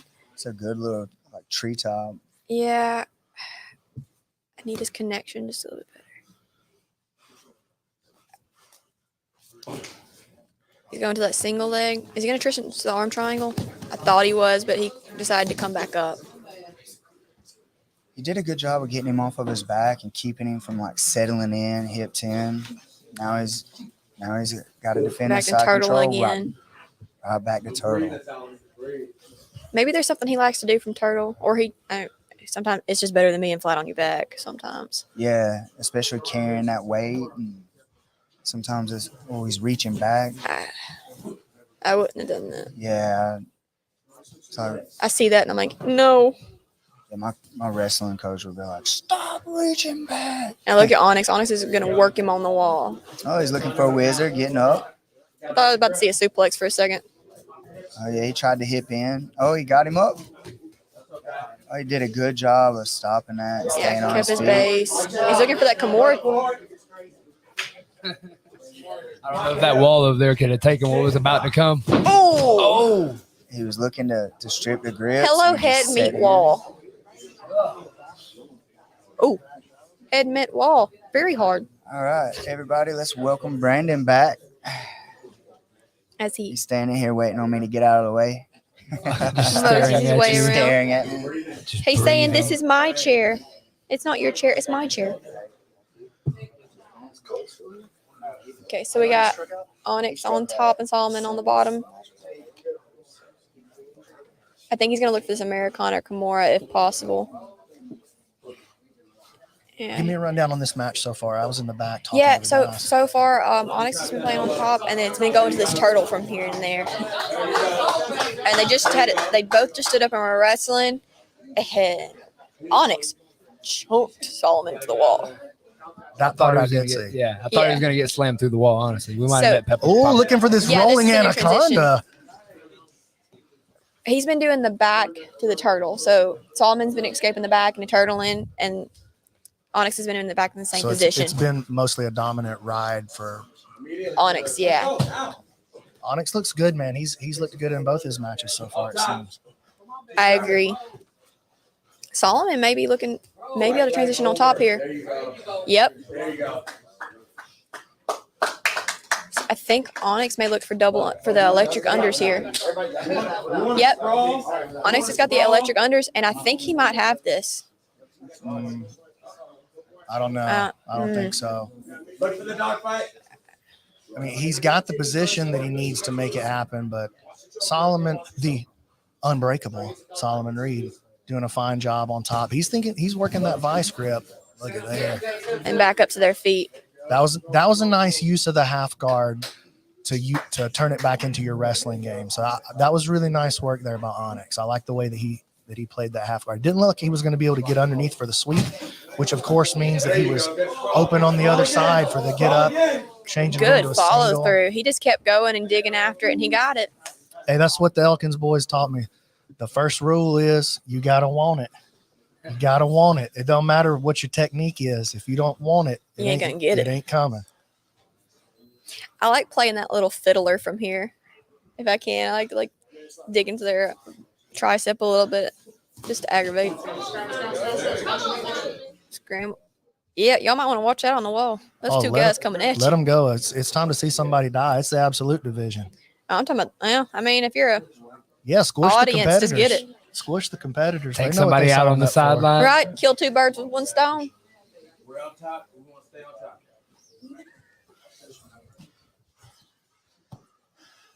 And these boys are breathing heavy.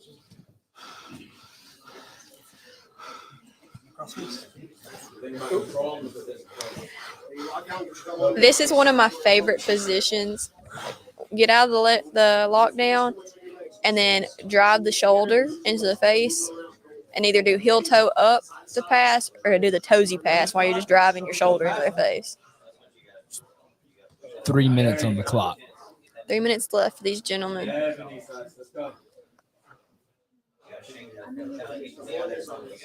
If this goes to time, Onyx will have went to overtime in both of his matches, and Solomon will have he did a heel hook in his first match, so this will be his first overtime if it goes to OT. Nice and relaxed. I don't want to see Solomon going forward through the lockdown. I'd like to see him either go side to side or backwards through it.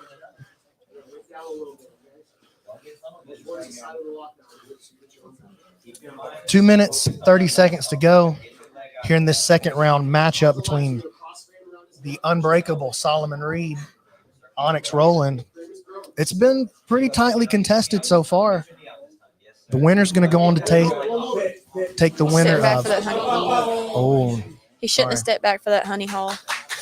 Solomon and Onyx sound like a big boy stage name. The winner's going to go on to take on the winner between Nicholas and Kevin, who both advanced in their first round matchups here. That's Kevin Church. Kevin Church. Yeah. Church. You know what? This is the bracket of extraordinary Kevins. We got 3 Kevins in this one. I think everybody just decided to name their children Kevin when all these guys were born within the same decade. It's the right age. Sean trying to catch them big boys over there. Kevin, look, Sean's like, I got you. And Kevin's Sean's like, I'm saving out. that Papa John's at all costs. Now, they all protected the camera. They're like, protect the live stream. Good job. We got Solomon with double unders. But Onyx is putting weight in through his biceps there. And just Ooh, he was thinking about that lateral right there. There it is. That was so cool. Randy Roden over here jumping to his feet. Randy's like, yes, this is my type of stuff. Me and Randy locked eyes as soon as he overhooked both arms. Is he and in then on an anaconda looked or over a his Dars? shoulder. He's reaching through for a Dars. But it's getting deep. Is he going to try to roll for it? It's close. He just doesn't quite have the Get depth. that elbow across and chucks through. Yeah, I mean, when you got that much meat up there in the shoulders. Right. Oh, man, Solomon lives. 35 seconds to go. We're headed towards overtime, it looks like. These boys have been going at it. This has been a high pace. Whoever does advance, they're going to have to deal with the consequences of this kind of pace in their next round matchup. And I mean, Onyx been doing them cartwheel passing and all that. These guys are impressive. There has not been any boring matches. Oh, here comes the Kimura. Oh, Solomon's in trouble. Oh, good. Follow through. Oh, man, that was a close one. He reverses the Kimura, ends up on top. Oh. Beautiful match. Gorgeous. What a matchup. See, this is what I love watching matches like this. These guys are not disappointing, and every match today has been entertaining. You cannot find better quality matches and jiu-jitsu tournaments anywhere else. Just good here. Tune in to Mid-South. $2,000 on the line for these boys, and they're fighting like it. Yeah. Hey, 16 men arrived. that ain't a Over bad half the payday. field has fallen so far. You come in for a few hours of work and you make that much. I'm down for it. Onyx went for the arm bar first. Yeah. Interesting choice. What do you think about that, Sierra? I wonder if it's a cardio thing or if he just wants the fast finish. Maybe he's just more familiar with that. Maybe feels more comfortable there. I mean, that's a good point. That's what I would do if that's in a more comfortable position where I know I have the highest probability of a finish or the highest probability of ride time. Well, he's cooking a decent ride at Solomon. Just as soon as I say that, 29 seconds of ride time. I think so. Let's see what Solomon can go with. Solomon chose the arm bar as well. Interesting, man. I think that's been the weapon of choice for the big boys here so far today. I don't know. That's a lot of weight on your arm. Well, it's a lot of what, you take the back, big boys start stacking you up. You got a big guy on top of you. Just because you have his back doesn't mean you're not carrying weight. So, but also even that's kind of like a two-sided sword here, because in an arm bar they can stack up and pressure you just as bad. Solomon's got a good piece of gonna work going here. Oh, he's got the arm straight. He's got it. Got it. Oh my gosh! Belly down arm bar.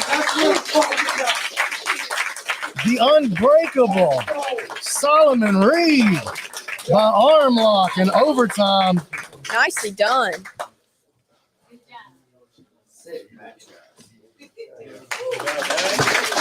That was a great match. Those guys were at it the whole time. El Jefe is excited. They got El Jefe out of his seat.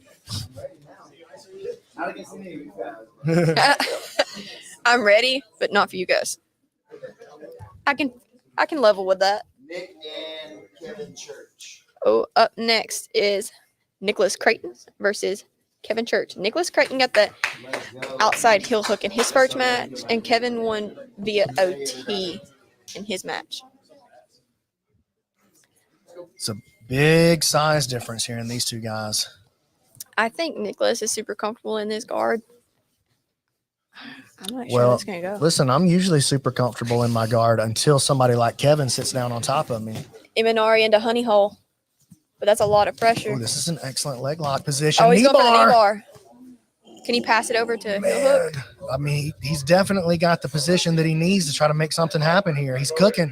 He can switch off to that heel hook That's what right I'm wanting. there. If he can pass it up. But he's staying committed to the knee bar, maybe to his own detriment here. Is Kevin starting to get his weight distributed? He's starting to feel comfortable enough to move and adjust his weight. Oh, very good. nice work. But now he's in 50-50 here. Passes it over to the 50, but he exposes his heel. Good. He should go up under. Yeah, there we go. Nice.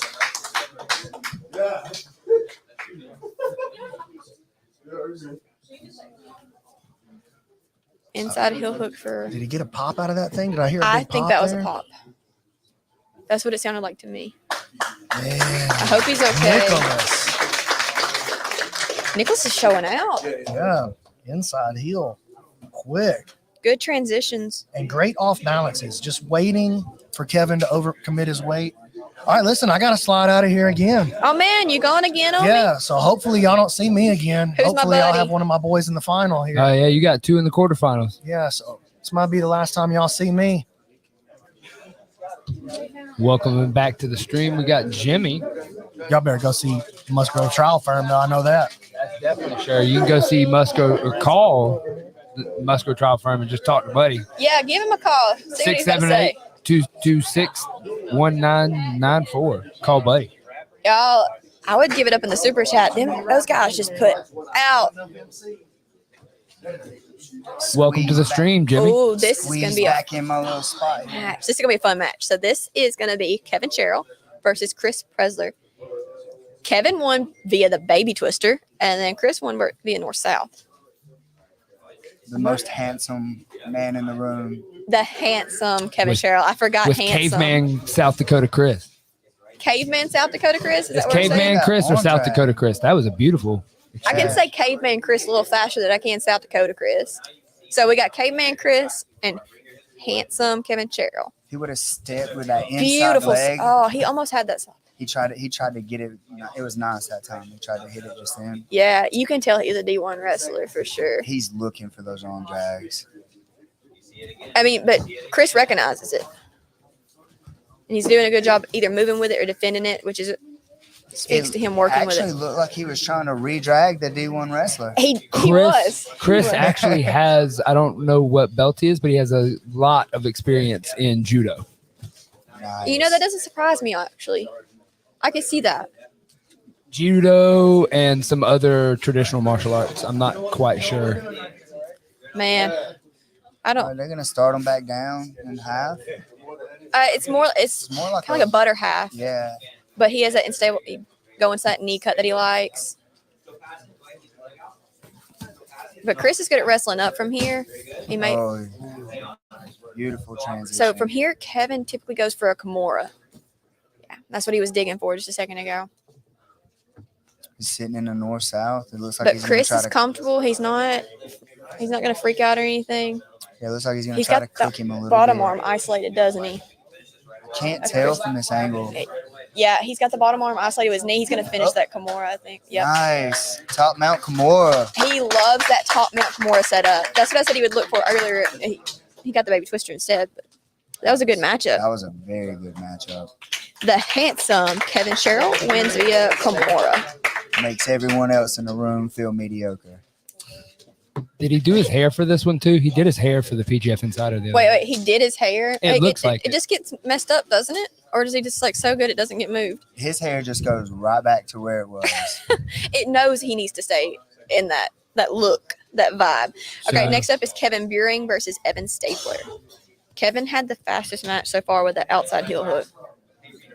Kevin's looking to pressure. So and just I would do a pressure pass and probably get low and try to keep him out from under me. keep him out from lifting the hips so he don't have to worry about Yeah, I'd be like getting this sinking my low. hips back and like it's hard to commit forward with these guys when they move like that. But he's got good arm bars too. He's going to try to hit that arm. That arm bar he's hitting on the far side. Yep. He hit this in one of his earlier competitions. Oh! Evan's looking He's to get so heavy here. and You think he's going to go up under, like spin up under, and then continue with it?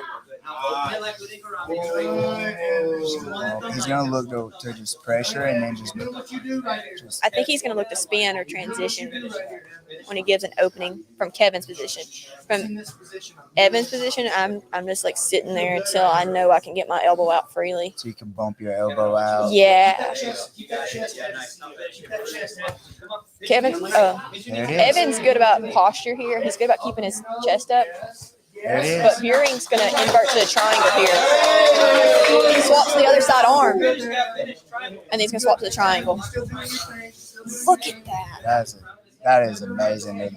The switch that he just made. It's high level. That was high level execution of it. Evan's doing such an amazing job of keeping the hips cased and just staying heavy. I mean, he makes it unbearable, and that you can see it in Kevin. Like he's not exactly comfortable where he's at. And it's just his posture with his weight. It's just posturing in with his weight. Yeah. Is he going to swap for the triangle now? Or is he continuing on the arm bar? Because he's got an opening on both. Oh, that's arm bar. Got the Dang. tap with the arm bar. So both the Kevins have moved on. We may have the Kevin Championship play out right here in the semifinal. But is it the Kevin Championship when because Premu's not here. Primu's not here. All So right. we'll give us a second to set back up. Bring everybody back in. Kevin is beyond his years by Mr. Strongbro. Okay, so moving on to the semifinals. After we have a little break, these guys have earned that break. We have Solomon versus Nicholas. Solomon won in overtime via an armbar, and Nicholas won via an inside heel hook. Out of these two gentlemen, Nicholas has spent the least amount of time on the mat. Solomon went to overtime, and he went later in the round, in his first round. So he's got the quickest finisher so far. Solomon has more time on the mat right now. Oh, he's got Nicholas more has been time. on the mat less, which Gotcha. sometimes can be advantageous. I'm excited to see how that one Yeah. goes out because Solomon's been trying to play from the guard when he starts. when for me personally, like I always kind of like having a good long match at my very first match because it kind of gets me warm and in the zone. Yeah. I don't like coming out and then having these quick matches because then after you have that quick match, you never really had a chance to warm up. Now you're going against these guys that have already warmed up and already got in the zone and they're feeling like ready to grapple. Yeah, I've seen that like happen both ways. Like there's some competitors who thrive when they get out there, just get in and out. They're just done. And then there's some competitors who like that longer. Their body just likes it longer. Like they do better. They're just zoned in. And I'm such a like I'm a fast starter, but then I hit this like stride. And once I hit the stride, then I'm a good competitor. You're just steady and going then. Yeah. But I have to find that stride. If I have a quick match and then I don't hit that stride, it's hard to get there. It's hard to get there. Because like, you know, each competitor has their own way of doing things. Like they got their own warm-up style. Like for me, I just like put AirPods in, put some music on, and I start either jogging or stretching. But I like the in and out matches too. Like my body likes that. I can go in and out, done. Makes sense to me. And then the next side of the bracket for the semifinals, we have the handsome Kevin Sherrill, who won via Kimura, a mounted topside Kimura. And then you've got Kevin Buring, who won via an arm bar. These two gentlemen trained together. They also competed against each other in the PGF just recently. It's always interesting seeing teammates go at each other because they're usually really familiar with the other person's game. And it's usually excited because they want to bring that energy back. Like, hey, I have bragging rights. Yeah, I have the bragging rights. Yes. You've seen that with the brothers in the PGF too, the Elkins brothers, and it's just so fun watching those in-house those in-house like rivalries, but they're also fun, all in good fun. Yeah, and Josh Shelverton, you're right. Cheryl did beat Buring in the in-house tournament. I love that match. That was one of my favorite qualifier matches of the season. We'll see how it goes. I mean, that means Buring's got a little chip on his shoulder to kind of get at him, at least for me. Like, I'm so competitive with my own sibling, let alone my training partners. Like, if I was in a competition with them, I'd be like, look, who's coming back to the gym? I'm going to love you either way, but I want to come back the winner. So who's had the longest match so far that's in the finals? The longest mat time? Yeah, who's been on there? Solomon's been on the – okay, so for Kevin, Cheryl, and Kevin Buring, Kevin's been on the mat longer. Okay. But these two haven't been on the mat long at all. Yeah, I know a couple of them went the distance to overtime. So none of the Kevins went to overtime. They've all had finishes. So Baby Twister and Kimura for Kevin Sherrill, outside heel hook and armbar for Kevin Buring. Yeah, Kevin Buring actually surprised me today. That's the one that just he's been training for 14 months and is a blue belt. And he's got a heel hook finish and a armbar. And the armbar was the transitions from one arm to the other for armbar. That was amazing. There's people who've been training for years who can't do that. No. Okay, I'm one of those people. I can't do that. We do that drill in the school, and that was one of the hardest things that I had to teach because I'm like, no, you have to like pendulum, you have to move your hips and moving your hips. Yeah, and that hip movement and the way he keeps his hips up is he doesn't ever look like he gets fully collapsed when he's inverted. Because a lot of people, like you can see their back, like this, they feel like they get pushed down. Yeah, he was engaged the whole time, even in his inversion. All right. And it threatening a triangle to get the armbar and stuff. It was amazing. He has a high level understanding of jiu-jitsu and its concepts. And I call it you give them a predicament or you give them two choices, and each choice they make is wrong. Yeah. No matter what choice they make is wrong. Semifinal. And the first match is going to be Solomon Reed versus Nicholas Creighton. How do you see this one shaking down? I have no idea. Both of these guys, like Solomon wants it. You can tell just by like how much he's dealing with and putting in there. And yeah. Oh, so see, now we get to see Solomon from standing. Inversion to a honey hole. He may get this. He needs something to be heavy. I would be sprawling my leg back. Because when you go forward, you're kind of giving them the momentum to go up under you. He's actually putting a lot of pressure on his own knee here. Yeah. See. Yeah, he keeps going forward. He may finish, like be able to get into the position he needs to finish.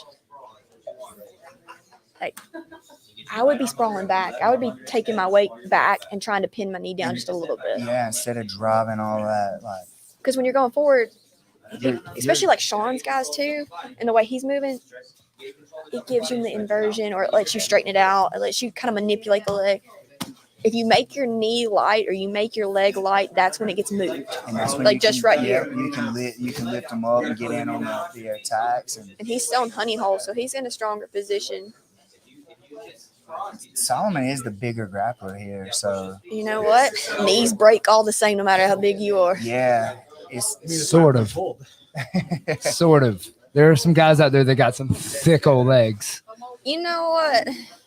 They are. And there's some guys with some thick legs, but he's getting that up on that shoulder that ACL still pops the same way. Touche. trying to close the distance between top of that foot. There's the turn. He's transitioning to that knee bar. He's going to get that knee bar finish, I think. Did he just get? He just straight up bent his He knee just back. bent his knee. He's strong. Told you. Yeah. Look, you get my knee like that, and it's just staying there. It's breaking. Look at that fall through. If he kicks all the way back through, yeah. That's what Sean was asking for. Sean was asking for that, for him to kick his leg over and come. Because that's what his guys do a lot. Kevin Buring did it a few times, and they kick that leg back into honey hole. It's poetry in motion sometimes. It's actually really nice hearing the way Sean coaches and how calm he stays while he's coaching his guys, and just He's like away from it. Like, he's not so emotional that he can give you clear, concise. and he just lulls Direction. like he just lulls you into listening to him. We had one of our guys competing against one of his guys, and I was listening to Sean coach and was like, I got lulled into the way he was coaching. So all right, he's in on it. Solomon's He needs to looking drop his hip in and flip him He's over. looking to stay heavy to keep him from picking his leg up. He can invert under though. Oh, there Oh, he is. look He at broke him that. down and got it in. He's in got on the heel. I'd like him on his shoulder. There we go. There's Oh. the finish of the hook. Inside heel hook. That was a nice inside heel hook. Oh, he's a little upset here. That might have been a pop. I don't know if I heard it. I think it was a pop Yeah. because that went all the way over. Sorry, like I kind of feel bad for saying that ACLs tear the same way. Yeah. You're not wrong. I know I'm not wrong, but that's how I think about it when I go after your leg. It all breaks the same if I do the mechanics right. One of the things that we went and we was like hanging out with Dean Lister, and one of the things that he said, he was like, this one is a $10. This one's a $10 break, and if you go to outside, this is a $10,000 break or a $60,000 break. So inside versus outside, like if you're gonna choose to kind of let one ride, you want to let the $10 fix ride versus the $10,000 fix. Have your whole knee shredded. Man, so the way that Chase Hanna told it to me, he's like, the inside heel hook's the bomb, where the outside heel hook is the deadly assassin. Now for the Kevin. The Kevin rematch. I'm just gonna call it a rematch because they always end up against each other. Like wherever I see them, they're always going against Looking each to other. pass. This is what I expected. I expected Buring to sit and Kevin for Sherrill to pass. He's doing a good job of keeping his knees in front of him and making him have to like use a lot of energy to get past. His guard retention is insane. Josh says he hopes both Kevins die miserably and slow. Hey, well there that is. I mean, can you do it to him, Josh? I Yeah, I was can't gonna help say with that. Yelverton, you got him. He got the inside heel hook. Nicely done, Buring. Who saw it going that way? Well, I guess they're what? Are they 1 for 1 now? Kevin Sherrill's won once, Buring's won once. That was nice. Everybody said their money was on Kevin. Well, I mean, they're not wrong. My money was on Kevin. If they hadn't forgotten the belt. That's funny. So our final match is Kevin Buring versus Nicholas Creighton. And they have Nicholas has won by all heel hooks. He's won by 2 insides and an outside. And then Kevin Buring's won with an outside heel hook, an armbar, and an inside heel hook. Are we going to see the leg lock battle? I don't know. Like just battling it out. Yes, like just duking it out. What do you think, the people? Yeah, let us know. Like, are we going to see a really good leg lock exchange, or are we going to see a different side of one of the competitors. Welcoming El Jefe, aka Bobby Bofum. Bobby Bobby, both of them. What are you talking about? Talking about Nicholas versus Buring, and how do we think that's going to shake down? Are we going to see like a really high level leg lock exchange, or are we going to see like a different side of the competitors, maybe a different game? I think they're both going to definitely going to end up in some exchanges. I wouldn't be surprised to see a lot of that, but the finish probably won't come from that based on probably their levels of experience with each other. From what I'm seeing today, both guys are sharp. Both guys are really coming at it like crazy. This has been wild. I didn't have either one of these guys actually in the final on You my didn't? side. No, I didn't really know that much about Nicholas, to be honest with you. I knew he was going to be a sharpshooter coming down from Minnesota. Like they traveled and camped all the way down here. That's insane. Yeah, they were like camping out in like the 15-degree weather last night. Okay, so that's why they were all like decked out in that gear, and I was like, yeah. did y'all just come out from camping? So I wasn't wrong. They did. They came from camping and we're here. Him and Pat. I can't remember Pat's first name, last name at the end of this right now. Dutton. Dutton. There you go. They both, they drove down and competed. Reminded me a lot of our homie Zach Edwards that came through in one of the early Mid-South and did like the 14-hour trip just to come and compete. So that always has a special place when somebody's willing to do that and give up so much to come and compete and things like that. That just proves how much they want it. So that says a lot. It does, for sure. Buring is super sharp. So, yeah, that's funny. So, on the right side of the bracket, I had either Buring or Sherrill in the final. Like, Okay. that was my semifinal matches. I was like, it could go either way. And I thought Buring might, like, have a little, not a chip, but, like, your training partner beats you in the qualifiers. You want to come back and win one on the string. So, like, I was leaning towards Buring a little bit. Even though I was like, well, I think Kevin's the favorite. He's my favorite on paper. Sherrill is. And then Buring was, he's like, no, I'm the favorite today. Well, there's a lot of like really big dudes in here that also know how to play the modern jiu-jitsu game. It's not just big guys trying to hold each other down and stall it out. They're moving around. They're trying to catch the submissions in motion. They're going for legs now. Big guys are jumping off on legs. And then those cartwheel passes and floating passing. Right. It's just this has been so incredible, man. I don't know. I hope everybody in the video is enjoying it as much as I am. The people are excited. This is like not a single boring They're match. calling for Buring to win. It's been so exciting. Is this what the people want? The people are saying that Buring wins. I think it's a lot of the homers maybe talking because we got a lot of people that are more familiar with Kevin than Nicholas. But I agree. Nicholas is a beast, man. He's out there. He's throwing it down. He's got the track record. Oh yeah, of a from guy what that I've can do the seen, work. So he knows his game. He's comfortable, and he capitalizes on the mistakes. Yeah, he chases it and he knows where to change. He knows how to stay on it and keep changing. So Josh says he's probably going to do some weird stuff like spiral guard invert underneath him and steal the change out of his pocket. Is it this something y'all like to do? Interesting move. Interesting. Josh, are you stealing people's change out of their pocket on the mat? Buick with an R. Brook. Oh, okay, that makes sense. I don't know how to say that. Yeah, I'd like to see Kevin get spiked on his head, to be honest. Brewitt. Oh my gosh, it's a Buick. They forgot the belt, so that's why I that kicked him didn't out. count. That's it. None of that. Oh, mattered. so it doesn't count. So they don't have the belt with them. That match might as well not even happen, in my opinion, because they didn't have the belt. We need the true Kevin matchup. We need the stakes to be for everything. This $2,000 is nothing. The title for the greatest Kevin of all time. That's really what they needed more than $2,000. Yeah, you want the bragging rights. It'll pay a lot more off in the long run. I mean, you got that many people with the same name. You want to be the best out of all of them. Definitely. There can only be one. Thank God there's not many Sierras, so I can just be the best one around here. For sure. Well, I am going to step out for 1 second and make sure that I have everything ready for after this final match to take care of the our winner with some competitors. money. And yeah, I'm going to give it back over to Sierra, Isaac, and Mr. Brandon. Thank you, everybody that's tuning in. I'll be back after the main thing. We'll come and do like a little post wrap-up show, myself and A couple of the athletes or whoever's around. Yeah. Others. People. Others. Pardon the others. Get some different LFA sounds out. up on here. Some different points of view. What's been your favorite match all day? Oh, man, that's so hard. Like, these matches have been so good. Honestly, I liked the Kevin Buring versus Evan Stapler match. I thought that one was just fun to watch. And the reason I like that one so much is because of the transit. Like Evan's posture and weight and pressure in those positions was on point. And then Kevin's transitions from armbar to triangle, armbar. That was poetry. It was so fluid. It was beautiful to watch. Favorite submission though, that baby twister's kind of cool. That baby twister gets it. Yeah, I was a fan of that. What about you people in the comments? Do y'all have a favorite moment as we prepare for the finale? If you're in here still, go out there and invite your friends to come watch the final, and then they can go back and watch it later on whatever channel you're on. And if you feel like supporting some of these competitors or like you want to give to some of them, that super chat's right there. Still open. Nobody has closed that super chat. Yeah, super chat's always open.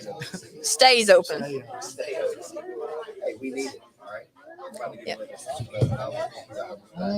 2 G's. Yeah, somebody's about to walk away $2,000 richer. That is a nice payday for a few hours work. Yeah, it's a few hours work, Sierra. But really, the guy who comes out and takes that money, the hours that he's put in the gym Way more. is Would the baby twister still get 6 points? he's probably being way underpaid. The baby twister In the PGF, would it be 6 I points? think we'd have to go with 6 I'm on about it. to say, if it's got Twister in the name, I think it deserves But it. see, that's why I had a tough time getting behind it, because now we're just talking about a regular old neck crank. You know what I mean? Yeah.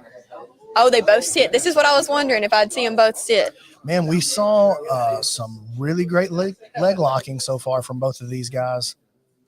Of course, Buring in his first match got that quick outside heel hook over Colsby. Yeah, in his last match, he got a quick inside heel hook against Sherrill.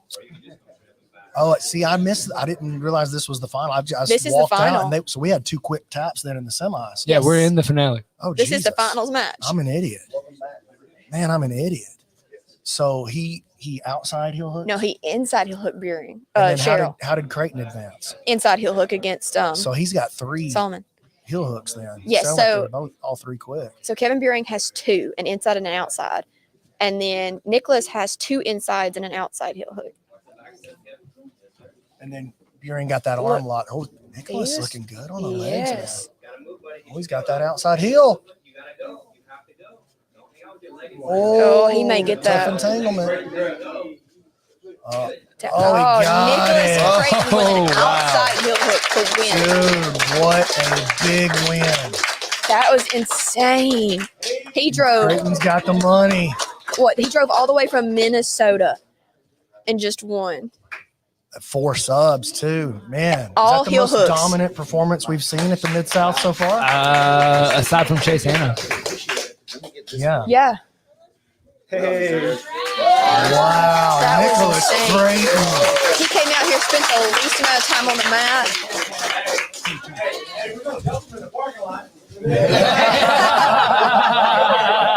He's getting jumped in the parking lot. No, man. Hey, great performance today. Was that 3 heel hooks? 4. 4? Well, okay. I wasn't sure what the other one was. I might have missed one of my notes there. Is that what you thought you were going to do the whole time on the way coming in? You expect Oh, yeah. heel hook everybody? Oh yeah. That's what you do all the time? Oh yeah. Fair enough. Oh, yeah. That's what Oh, I yeah. heard about you on the way in is that that's what you're going to do. You're going to be a sharpshooter coming in from people's legs. Oh yeah. Dude, I'm super happy you came down all the way from Oh, yeah. Minnesota. You guys drove, camped, all that stuff to come be a part of this. Put down a beautiful performance, man. So much respect to me. Like, this is your time. What do you want to tell everybody? I just want to thank all my teammates at Next Level Combat. That's 10th Planet, St. Paul, in Minnesota. I couldn't have done it without my coach, Nate Kleinfeld, and all of my amazing teammates down there. If any of you guys want to come visit Minnesota, Next Level Combat's the place to go for no-gi grappling. I want to thank my friend, Pat Dutton, for accompanying me on the drive down here. We always have a saying. Whenever we come to these tournaments, we always say when we're in the tent, we say, we've already won. No matter what happens, we're going to go there and do our best. And we know we've had a good time coming down here and getting to meet everybody here. And thank you so much for coming out here. I look forward to coming back next time.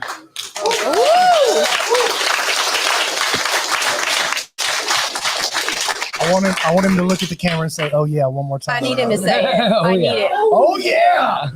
He's got his winter coat on under there. You know, he needs his own little rash guard that says, "Oh yeah," like we did the "What's Up, Carol" one. Oh yeah, Nicholas. Oh yeah, Creighton.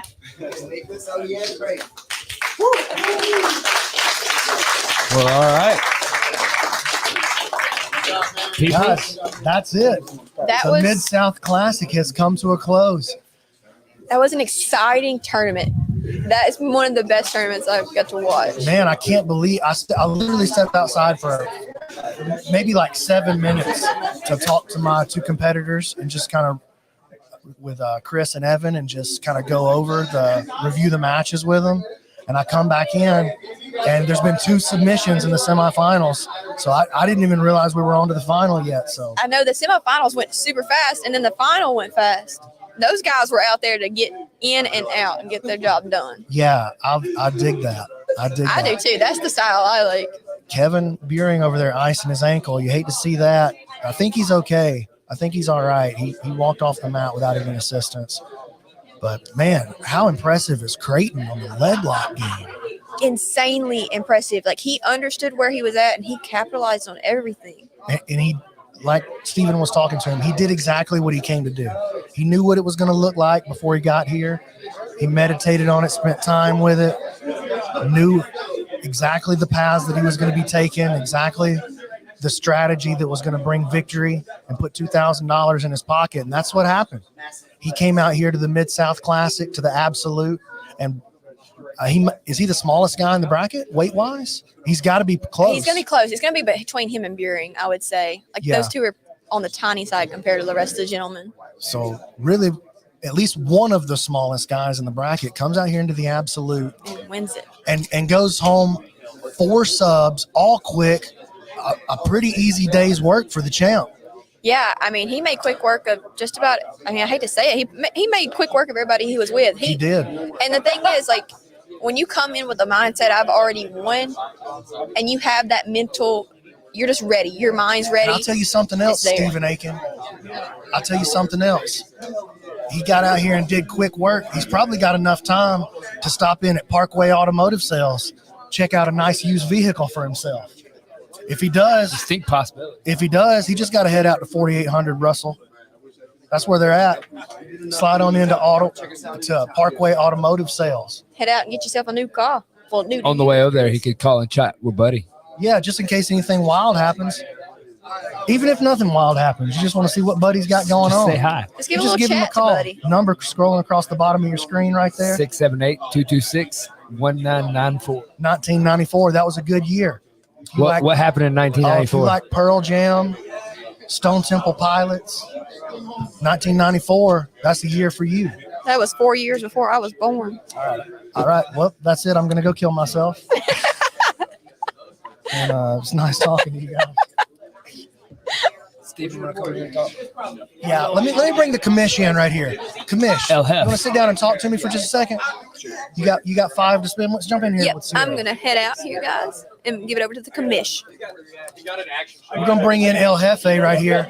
El Jefe, listen, man. Whoa. Oh, hey. Excuse me, Brandon. Got excited there. I'm so excited. I can't even put my headphones on. The real commish is here. That's right. The real commish, the real El Jefe. We're out here doing this in the thing. flesh. Bobby, both of them. All these AKAs. You got a bunch of AKAs. You need a bunch of names. I do a bunch of things. It's true, and you do them all well. Great tournament today, man. What are your initial thoughts? Oh, immediately, I am beyond excited right now at how well that went, how exciting all the matches were. Because I think coming in, a few of us were nervous with some of the bigger dudes that it was going to turn into like a push-pull fest. I definitely had those concerns.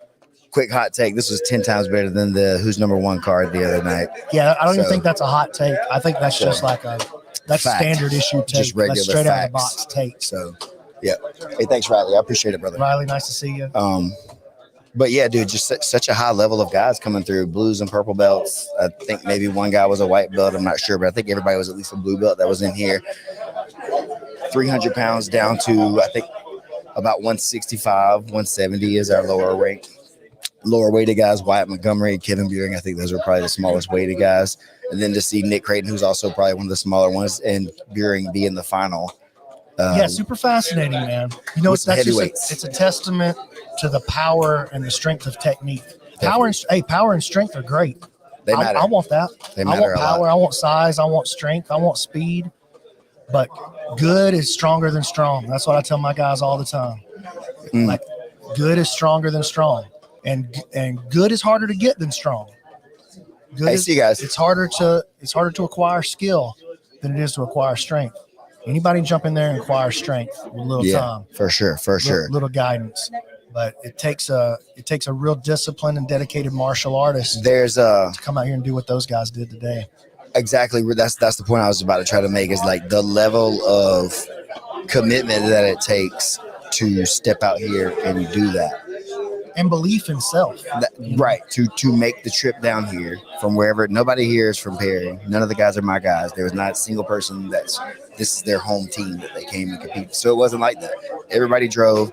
They had to come probably at least an hour, except for Lance, who came from Cole Miller's about 20 minutes Oh man, away. he looked great. Dude, straight off the bench. Straight up. So much respect to Lance. I've known of him and about him through Cole and different things like that for the last few years. And he's always talking about how great Lance is and how like his technique's so strong and how I thought he was the best that we saw in the standing grappling department. Yeah. Particularly the work that he did on the wall was just really, really good work on the wall, grabbing up singles, switching position, taking the dominant position against the wall, grab that single, run the pipe, pulled him down to the floor, always fighting back into a good position when he found himself outmatched. So not making the big mistake, right? Yeah. That's the fundamentals. And I think that's what people, where the confusion comes in. Sometimes people are like, oh, fundamentals, they're thinking a bunch of like a specific move. And I think the fundamentals are things like that. yeah, the fundamentals are a set of ideas that power every move. Right? And he was doing everything as right as possible in those exchanges and went against a stud in Kevin Church and went all the way. And I was like, and Kevin Church came off the mat looking like he'd been in a fight. He had, yeah, it was tough. It was a scrap, and I don't know if anybody expected that. So, dude, my respect for Lance, who I had not met until today, really is like through the roof. And I hope, and I stopped him outside before he got to leave because literally they drug him in from open mat. I was like, hey, before you leave, just let me know what's your real weight and stuff, so that way next time we have anything, I can make sure that you have a spot like on me. You're my guy. Like, you don't have to buy in or like, don't worry about that. Like, if you want it, you got it. Like, you tell me you're in, you're in. And same kind of vibe I had with like Manning Leverett. That's how me and Manning became tight because we were here. I remember that. He jumped a 200-pound bracket at one of the Mid-Souths and did really well, just like cold like that. So that's to say that this is the kind of stuff. These are the gangster grapplers. These are the real dudes that are out here trying to push the sport forward in a bunch of different ways. They're blue and purple belts or whatever, but they're actually out here doing it. They're not hiding. They're trying to test their skill against each other and at the highest level possible all the time, you know. So I know you got your hands full. I know you got to get out here and speak with these athletes and do El Jefe stuff. But what can we expect to see next from the Mid-South? When are we coming back? We haven't really set a specific time for the next one yet because we're going to probably be looking to, we haven't done the final parts of it yet. We got to get a lease signed, but we're probably going to be moving our gym to a bigger location. That should be around March 1st. And so then once we get that settled in, we'll have a better handle on when I can open myself back up to more stuff like that. But the next one expected to be bigger, expected to be. Should we be looking for that, what, in the fall, winter? No, I would say before summer for sure. Probably you're looking to turn this thing around quick. Yeah, I would say April or May at the latest if I could do it, to keep it in the, just have to see what the schedule looks like for the rest of the world. What's the vision? What's the vision for the Mid-South? Is this something that we're going to continue to see $2,000 cash prizes with purple belts? Or are you you want this to be local, or you trying to blow this up and make this one of the biggest ones? No, What's definitely. the vision? Definitely want to make it as big as we can, like within reason. Purple belts were what we chose this time because it was the first time we stepped up to the 16-man bracket, and we had been doing 2 8s. So we had two different weight classes that we were running, and so we stepped up to 16 and just combined the pot. We still added in the extra to make it. I thought it was nice, man, to be honest with you. I liked the 16-man bracket. I like that you're able to pay the athletes an extra grand. Yeah, they made it better to me too. Yeah, I thought that was a better play. That's why I decided to do it. And so I think after this, now we're going to go back up to where we look for the higher level guys and asking for the black and brown belts and stuff to come in and pick their shot. Weight class wise, we've done 200. Have we seen the ladies yet in the Mid-South? We tried one time.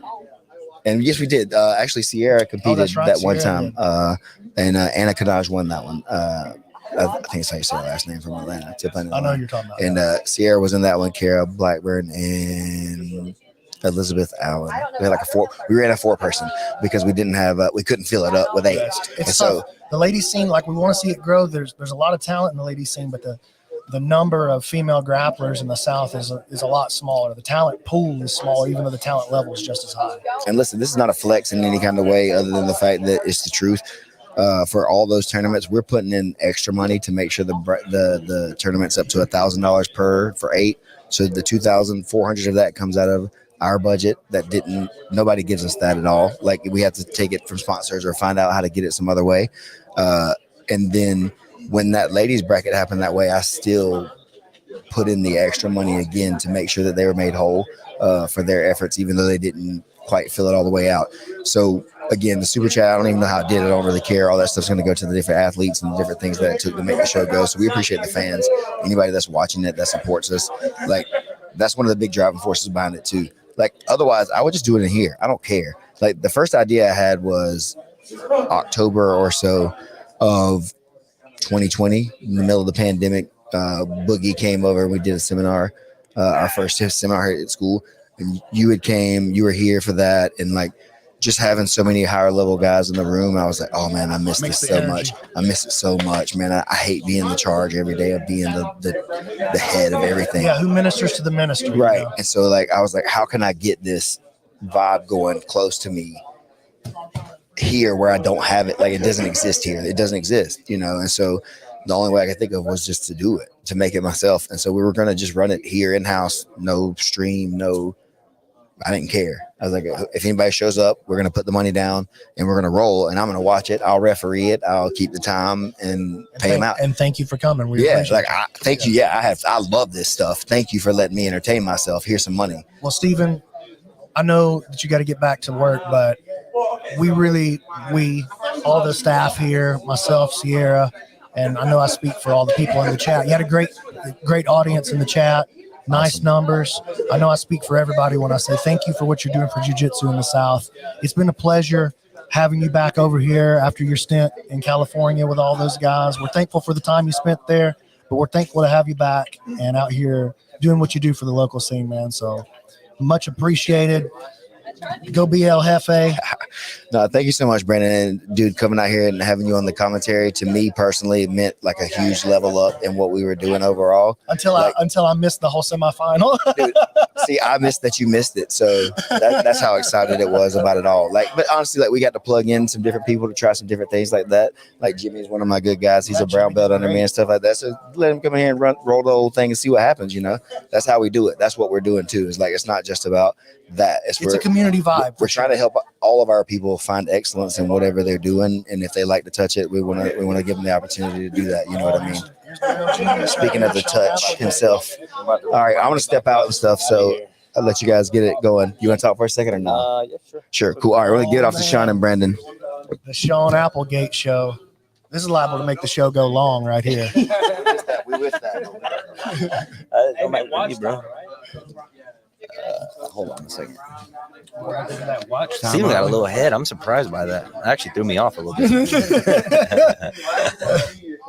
Hey, congrats on the great tournament from your guys today. Yeah. Sent Buring to the final. Ankle's okay? I think it'd be all right. Yeah, he popped a little pop there. A little bit. Yeah. Yeah. I mean, that's tough choices to make out there. And it's funny because I told him, like, we were talking about somebody taking a break, or one of the guys from last night, Fight to Win, said he thought about letting some guy break his arm or something. Not one of my guys, another guy, but I was like, what's the difference between tapping or getting hurt and then tapping? Isn't anything to do with the match. It's just the next day when you get to go back and train. You know what I mean? Yeah, it really is just an ego play. It really is when it happens.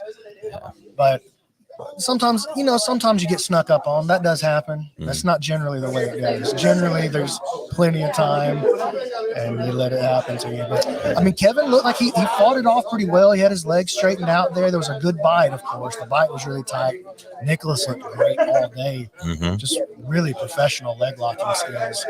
Excellent entries, great controls on the knee lines. Just really beautiful digging and breaking mechanics. I was really impressed by him. I didn't know that we were going to see that out of him coming in. Yeah. So yeah, we watched him and we saw the leg attacks and stuff like that. And I told Kevin, like, look, man, when you go against him, like, we're looking at the mechanics and stuff he's using to control, specifically the Solomon match, you know? I'm like, so the control isn't overwhelming. You just need to actually defend and pull your leg out and not just sit in there like he did. You know what I mean? Yeah. And he was like, all right, cool, no problem. And then as soon as he grabbed Kevin's leg, Kevin literally just sat in there with him. I was like, why? Like, I was like, when have you ever defended a heel hook by reaching forward ever in your life? And he was like, yeah, man, I just kind of. Well, just sometimes in the gym when I get tapped, I do it that way. No, in his own words, he just kind of got in there and just like blanked, you know what I mean? And he's been training for 14 or 15 months now, man. Like, those things happen in the beginning of your career, especially competing. You get out there and you blank or you get tunnel vision and you just lose focus. Yeah, those things happen at the highest level. We just saw Sherrill do that in the heavyweight UFC heavyweight title matchup. 2-2 going into the fifth, and then he gets on top and makes a ill-advised, I would just call it ill-advised decision to fall back on the heel hook. Interesting enough, I would blame the entire final round as much as you can without just saying, you know, it's obviously his fight to win. On his coaching between rounds 4 and 5, to be honest. I didn't hear the coaching. When I listened to the coach, I don't often listen super close, but I just happened to be paying attention. And in between the 4th and the 5th round, Cyril Gane's coach, all he said to him in that corner was, you can't lose. You have to win. You can't lose this fight. And basically, so Cyril he went out and took he went out there and panicked. Some risk. He went out there and panicked instead of going, hey, man, you're up 2 rounds. Let's just win this round. Let's get this belt. Let's get out of here. Keep your head in there. One more round, baby. Let's go. And no, it was, listen, you have to win this fight. You cannot lose this fight. And the amount of pressure on an athlete when you say that stuff to him. That usually comes from insecurity from the coach, in my experience. I felt that way, but I need you to win this one for daddy. Yeah, I didn't want to make me feel like a good coach. I didn't want to say it, but since we're putting him on blast, I was like, go ahead. I don't know him, so yeah. I don't even know who it was. I don't even know where he trains. I don't want that message. When you get out of here. Well, somehow he hears this. He's in the message. Heard you were talking shit. Get up in the spam folder. Anyway, straight up, so straight up the coaching, but yeah, Buring did well. You know, he competed last night and he competed today. Same for your other guy, Kevin Sherrill. I told them going in, I was like, look, if you guys just want to pick one, it's cool. Like, you guys shouldn't feel like you have to go out here and do both of these things, you know. Kevin Buring is also competing in 2 events in the same day next weekend in Orlando. So I'm just like, you don't have to like do this, you know. When we got back from the PGF that Monday, he asked me if he could do 2 events in Orlando on the same day. And I was like, can you just take a deep breath for me? Or, you know? Yeah, you can't take a deep breath when you're 20 and hungry. That's true. That's 100% true. You know, like a guy, that's part of what makes him special. It's like, no, I don't want the breaks. Yeah, he's driven, man. So anyway, it was good for him to come out today and do his thing, get some reps. That's what all this is, right? Just reps and reps and reps. I always tell the guys, nobody really cares till black belt. No. And so, you know, it was good for him. And you know what? That's the first time that he's ever in his competitive career gone out and blanked in a match. Like, he's lost matches. He's underperformed. He's been put in places he wasn't familiar with. It's done the same thing everyone's done in that regard. But he's never blanked out there before and just done things that he doesn't do. Well, you know what, man? It's going to be a great learning moment for him. You know how it is. You've competed and coached at every level, so you understand. You need those experiences. Those often become the most formative and important experiences that you have in your competition career. Like, I don't remember all my wins, but I do remember every time I got tapped. I remember them very vividly. Yeah, 100%, man. And these guys, we have a lot of these conversations about mindset, performance, and stuff like that. So they know, like the first thing he said when he came out the mat, he's like, yeah, man, I just panicked out there. I don't know why I did any of that. And I was like, well, you know what I mean? Like, that happens. Being able to be honest with yourself is a huge part. And both of those guys, including the rest of your team as well, just a great testament to what a phenomenal job you're doing, what an amazing coach you've turned into. It's a pleasure watching you do your work on the side and watching your guys do their work, man. Thanks for joining the broadcast, Sean. Yeah, man. Appreciate it. We're going to wrap it up over here. Where can everybody catch up with you? You guys can check it out, Travelgate 10P on Instagram. don't try to add me on Facebook. They shut me down a long time ago. I got no room over there. And to make room for you, I got to delete somebody else. So it doesn't work out for me. I'm the one that gets blamed for everything. So Instagram, Travelgate 10P, YouTube, 10P ATL. Got training vlogs as well as like coaching videos, if you're interested in that sort of thing going on over there. And that's probably the best way, YouTube and Instagram. All right, brother. Thanks for coming on. Yes, sir. Congrats to you and your guys. Thank you, man. Looks like we're going to bring on the champion right here. Young Nicholas Creighton. Yeah. The coach is YouTube. Throw those cans on there. The people want to know, can he make 55? Oh, yeah. The people want to know if he can make 155. 155. I made 155 one time for a jiu-jitsu. Oh, I'm sorry. That's all right. I made 155 one time for a jiu-jitsu tournament, and leading up to the tournament, I didn't eat anything for 4 days straight. Oh my God. All I did was just drink gator juice. Gator juice? Yeah. What is gator juice? Salt and water. So it's not even Gatorade. It doesn't even help the gator. It's the juice of the gator. Yeah, just salt and water. And I had to do that once the previous week and then another time leading up to the tournament. Man, you shouldn't cut to 155 then. I don't No. think 155 is the move, guys. No, I gave up on that. What'd you come in weighing today? I think last time I weighed myself, I was 185-ish. So 85. Yeah. Man, you look phenomenal out there. Tell us a little bit about what your strategy was coming in. Your leg locking entries, your points of control, your digging mechanics, your braking mechanics, all super on point today. Tell us a little bit about what does your training look like that led you to the results that you got today? Well, so to answer your first question, sort of what am I looking for? What's my strategy? Typically, I start with pulling guard, right? I try to play an inside kind of game with a butterfly, open butterfly, and I don't tend to do too much closed guard for the most part. What I'm mainly trying to do is I'm trying to get an elevation off of my left leg. If I can get that, or if they're standing up and I need to pull them into me, I'll typically grab with my opposite arm. Usually people grab with the same leg that they're shin-to-shinning with. I try to grab with the opposite one, pull myself in, then do a handoff so they can't do a pass quite as easily. That's what you did in that first match, right? I think so. I think that was the play that you made in that reverse. We call that a reverse entry. I don't know what you guys call it, like the Connie Basami style. Yeah, and then typically I try to start off with that mainly because when I start off with that, people tend to prefer a lower to the ground game. Yeah, which is where I really want the game to be if I can do it. Just then I get your tilts and your off balances easier there. Yep, exactly. And unfortunately, you guys didn't see too many of my my usual low to the ground honey hole entries, which is what I've been working on.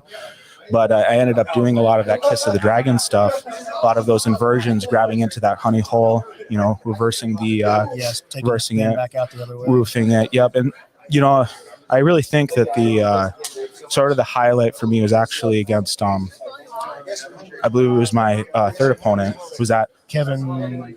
Was it Sherrill that he had in the third match? Who did he have in the? You had. He had a blue rash guard on. It was Kevin. I think it was Kevin. Oh, Kevin, the big guy, Kevin Church. Yeah, and it was against him. It was very interesting. You got a lot of there's a lot of Kevins out there today. Yeah, there's a lot of Kevins. It was super interesting against him because he was able to push off. He was able to escape from a lot of those, and just as he was about to escape, I managed to just barely grab his leg and pull him back in and invert off of that and gain the finish from there. I'm not going to lie. After that third match, I was beat. Yeah. I was so exhausted. I was like, oh God, I hope that they give me a few minutes to rest. And then that next match happened in like 15 seconds. Yeah, my forearms were almost numb after that third match. Well, man, I tell you what, you take that money and shake those arms out. Yeah, put 1,000 in this hand, 1,000 in this hand, and work it out. Yeah, exactly. Yeah, it was a fun time coming down here. I don't know if you guys ever do any camping at all, or I don't ever do that much camping, but it's Pat, right? Yeah. He was telling us about your trip. Well, I got a chance to spend some time with him earlier, and he was telling us about y'all's trip. Tell us a little bit about. Is that your normal routine that you guys take? Yeah, we kind of figure that. The usual thing that people do is they take a plane down here and they sit in the hotel and, they watch Law and Order or something right on TV, right? That's the best. They have the Law and Order channel on TV. It's like Ion television. So, but the way we figure it is like you're not going to be doing anything in your hotel room anyway. You know, for the most part, you're either gonna, go out to eat or go drinking or something like that. But you can't do that before a tournament. So what we try to do is we try to go to national forest. We stay for free. We save a little bit of money on the the hotel room, the flight, that sort of thing. And we get our car. We don't have to spend money on renting a car. We can go wherever we want. We can stop wherever we want on the way. After this, we were planning on heading over to the Daisy Fresh gym just because it's on the way. It's up in Illinois. Fun, up in Mount Vernon. So that'll be fun. If we just flew up here, we wouldn't have those sorts of options. And it just wouldn't be as fun of a trip. And staying out in a forest, you go in there, and it's so funny because you go in there and it's totally dark and it's terrifying. You're driving in there, there's no one around, there's no reception. You're just staying out there, and when it's cold out, it's almost like a battle for survival because you have to start up the tent stove. You have to try to keep things warm. Like it just stokes your warrior spirit in a different way. Oh, for sure. And what it is it's a challenge, right? You go to a hotel room, it's cushy, it's easy, and everything like that. But there's just not the same satisfaction of accomplishing that sort of challenge. Super interesting, actually. My friend Scott Elliott. Hey, take it easy, Mike. The tips. My friend Scott Elliott, he's a black belt under Eddie, and he's a deep martial arts background before he ever got into 10th Planet. But he has all his fighters, like once you come to him and say, hey, I think I want to be a fighter, he makes you choose a weapon. You have to learn to train with a weapon. He says training with a weapon just opens up the warrior inside in a different way. So it's interesting to hear you say that. Like for you, that's like connecting with nature and connecting with the survival instinct. That's fascinating. I've never heard anybody say that. Yeah, absolutely. You guys know who Greg Nelson is up in Minnesota? Nelson. He I don't know if you follow him on Instagram at all, but he's got kind of a fascinating story. I don't know if you know this, but he's sort of cancer survivor. Yeah, he's a cancer. It's actually even worse than that. I think he was the first person to ever survive stage 4 cancer of the spleen. Whoa. Yeah, it's really incredible. And for a while there, I was training up with him and some of his guys up there, and he's 50 some years old. He's still rolling with people, right? He likes to train with weapons. They up there they have like firearm Fridays and stuff like that, all sorts of interesting things. But he comes from that CSW background too. Is that what it is? Yeah, he was under Eric Paulson for a long time. Okay, interesting. I think he's still associated with them. That's super cool. They're all super diverse martial artists, study all kinds of different styles. Yeah, absolutely. And I figure speaking of Instagram, I should probably plug mine. Oh yeah, my Instagram is Jiu-Jitsu Addict MN. It's you can also follow me on Facebook. That's where Instagram and Facebook is usually where you're going to see a lot of the activity. What can we expect to see from you next? Like what's on the calendar for you? So in the upcoming months, I have a couple more of these tournaments. I believe I have one coming up actually locally in Minnesota. I think it's a $5,000 absolute tournament, and there's going to be a lot of monsters in there. It's it's an interesting format, very bizarre. They go for 4 minutes, then they have you rest for a minute, and they have points for takedowns but no points for sweeps. Very strange. Very strange. What's the name of the promotion? I think it's a Zebra and Ignite promotion or something like that. I don't remember exactly what it is. That's one that's going to be coming up. Another one done by the same people who did the Baddest Blue Belt tournament. They invited me to a tournament they have going on. They haven't quite announced it yet, but they sent me the invite and kind of. So you're a blue belt? No, that was a couple months ago. Okay, so yeah, I was gonna say I had you down as a purple belt on my paper. But right. Yeah. How long you been a purple belt? December?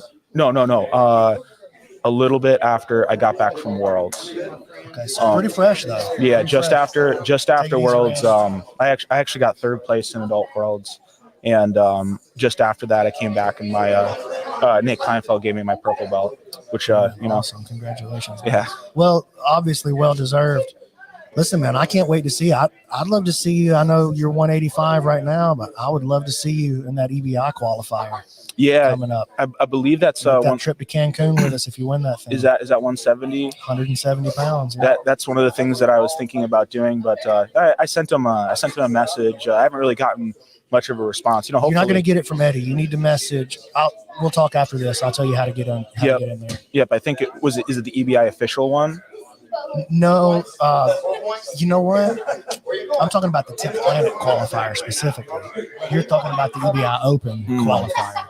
But the 10th Planet qualifier is at Los Angeles. I got the dates and stuff on that in my pocket here. We'll check it out, and I'll give you the contact info. Yeah, I'm interested for sure. Yeah. But usually I can only do about one tournament in a month. But if it's something like that, I think it's February 20th. February 20th. Yeah. Okay. Yeah, I'd be. And then the tournament itself, EBI, is going to be March.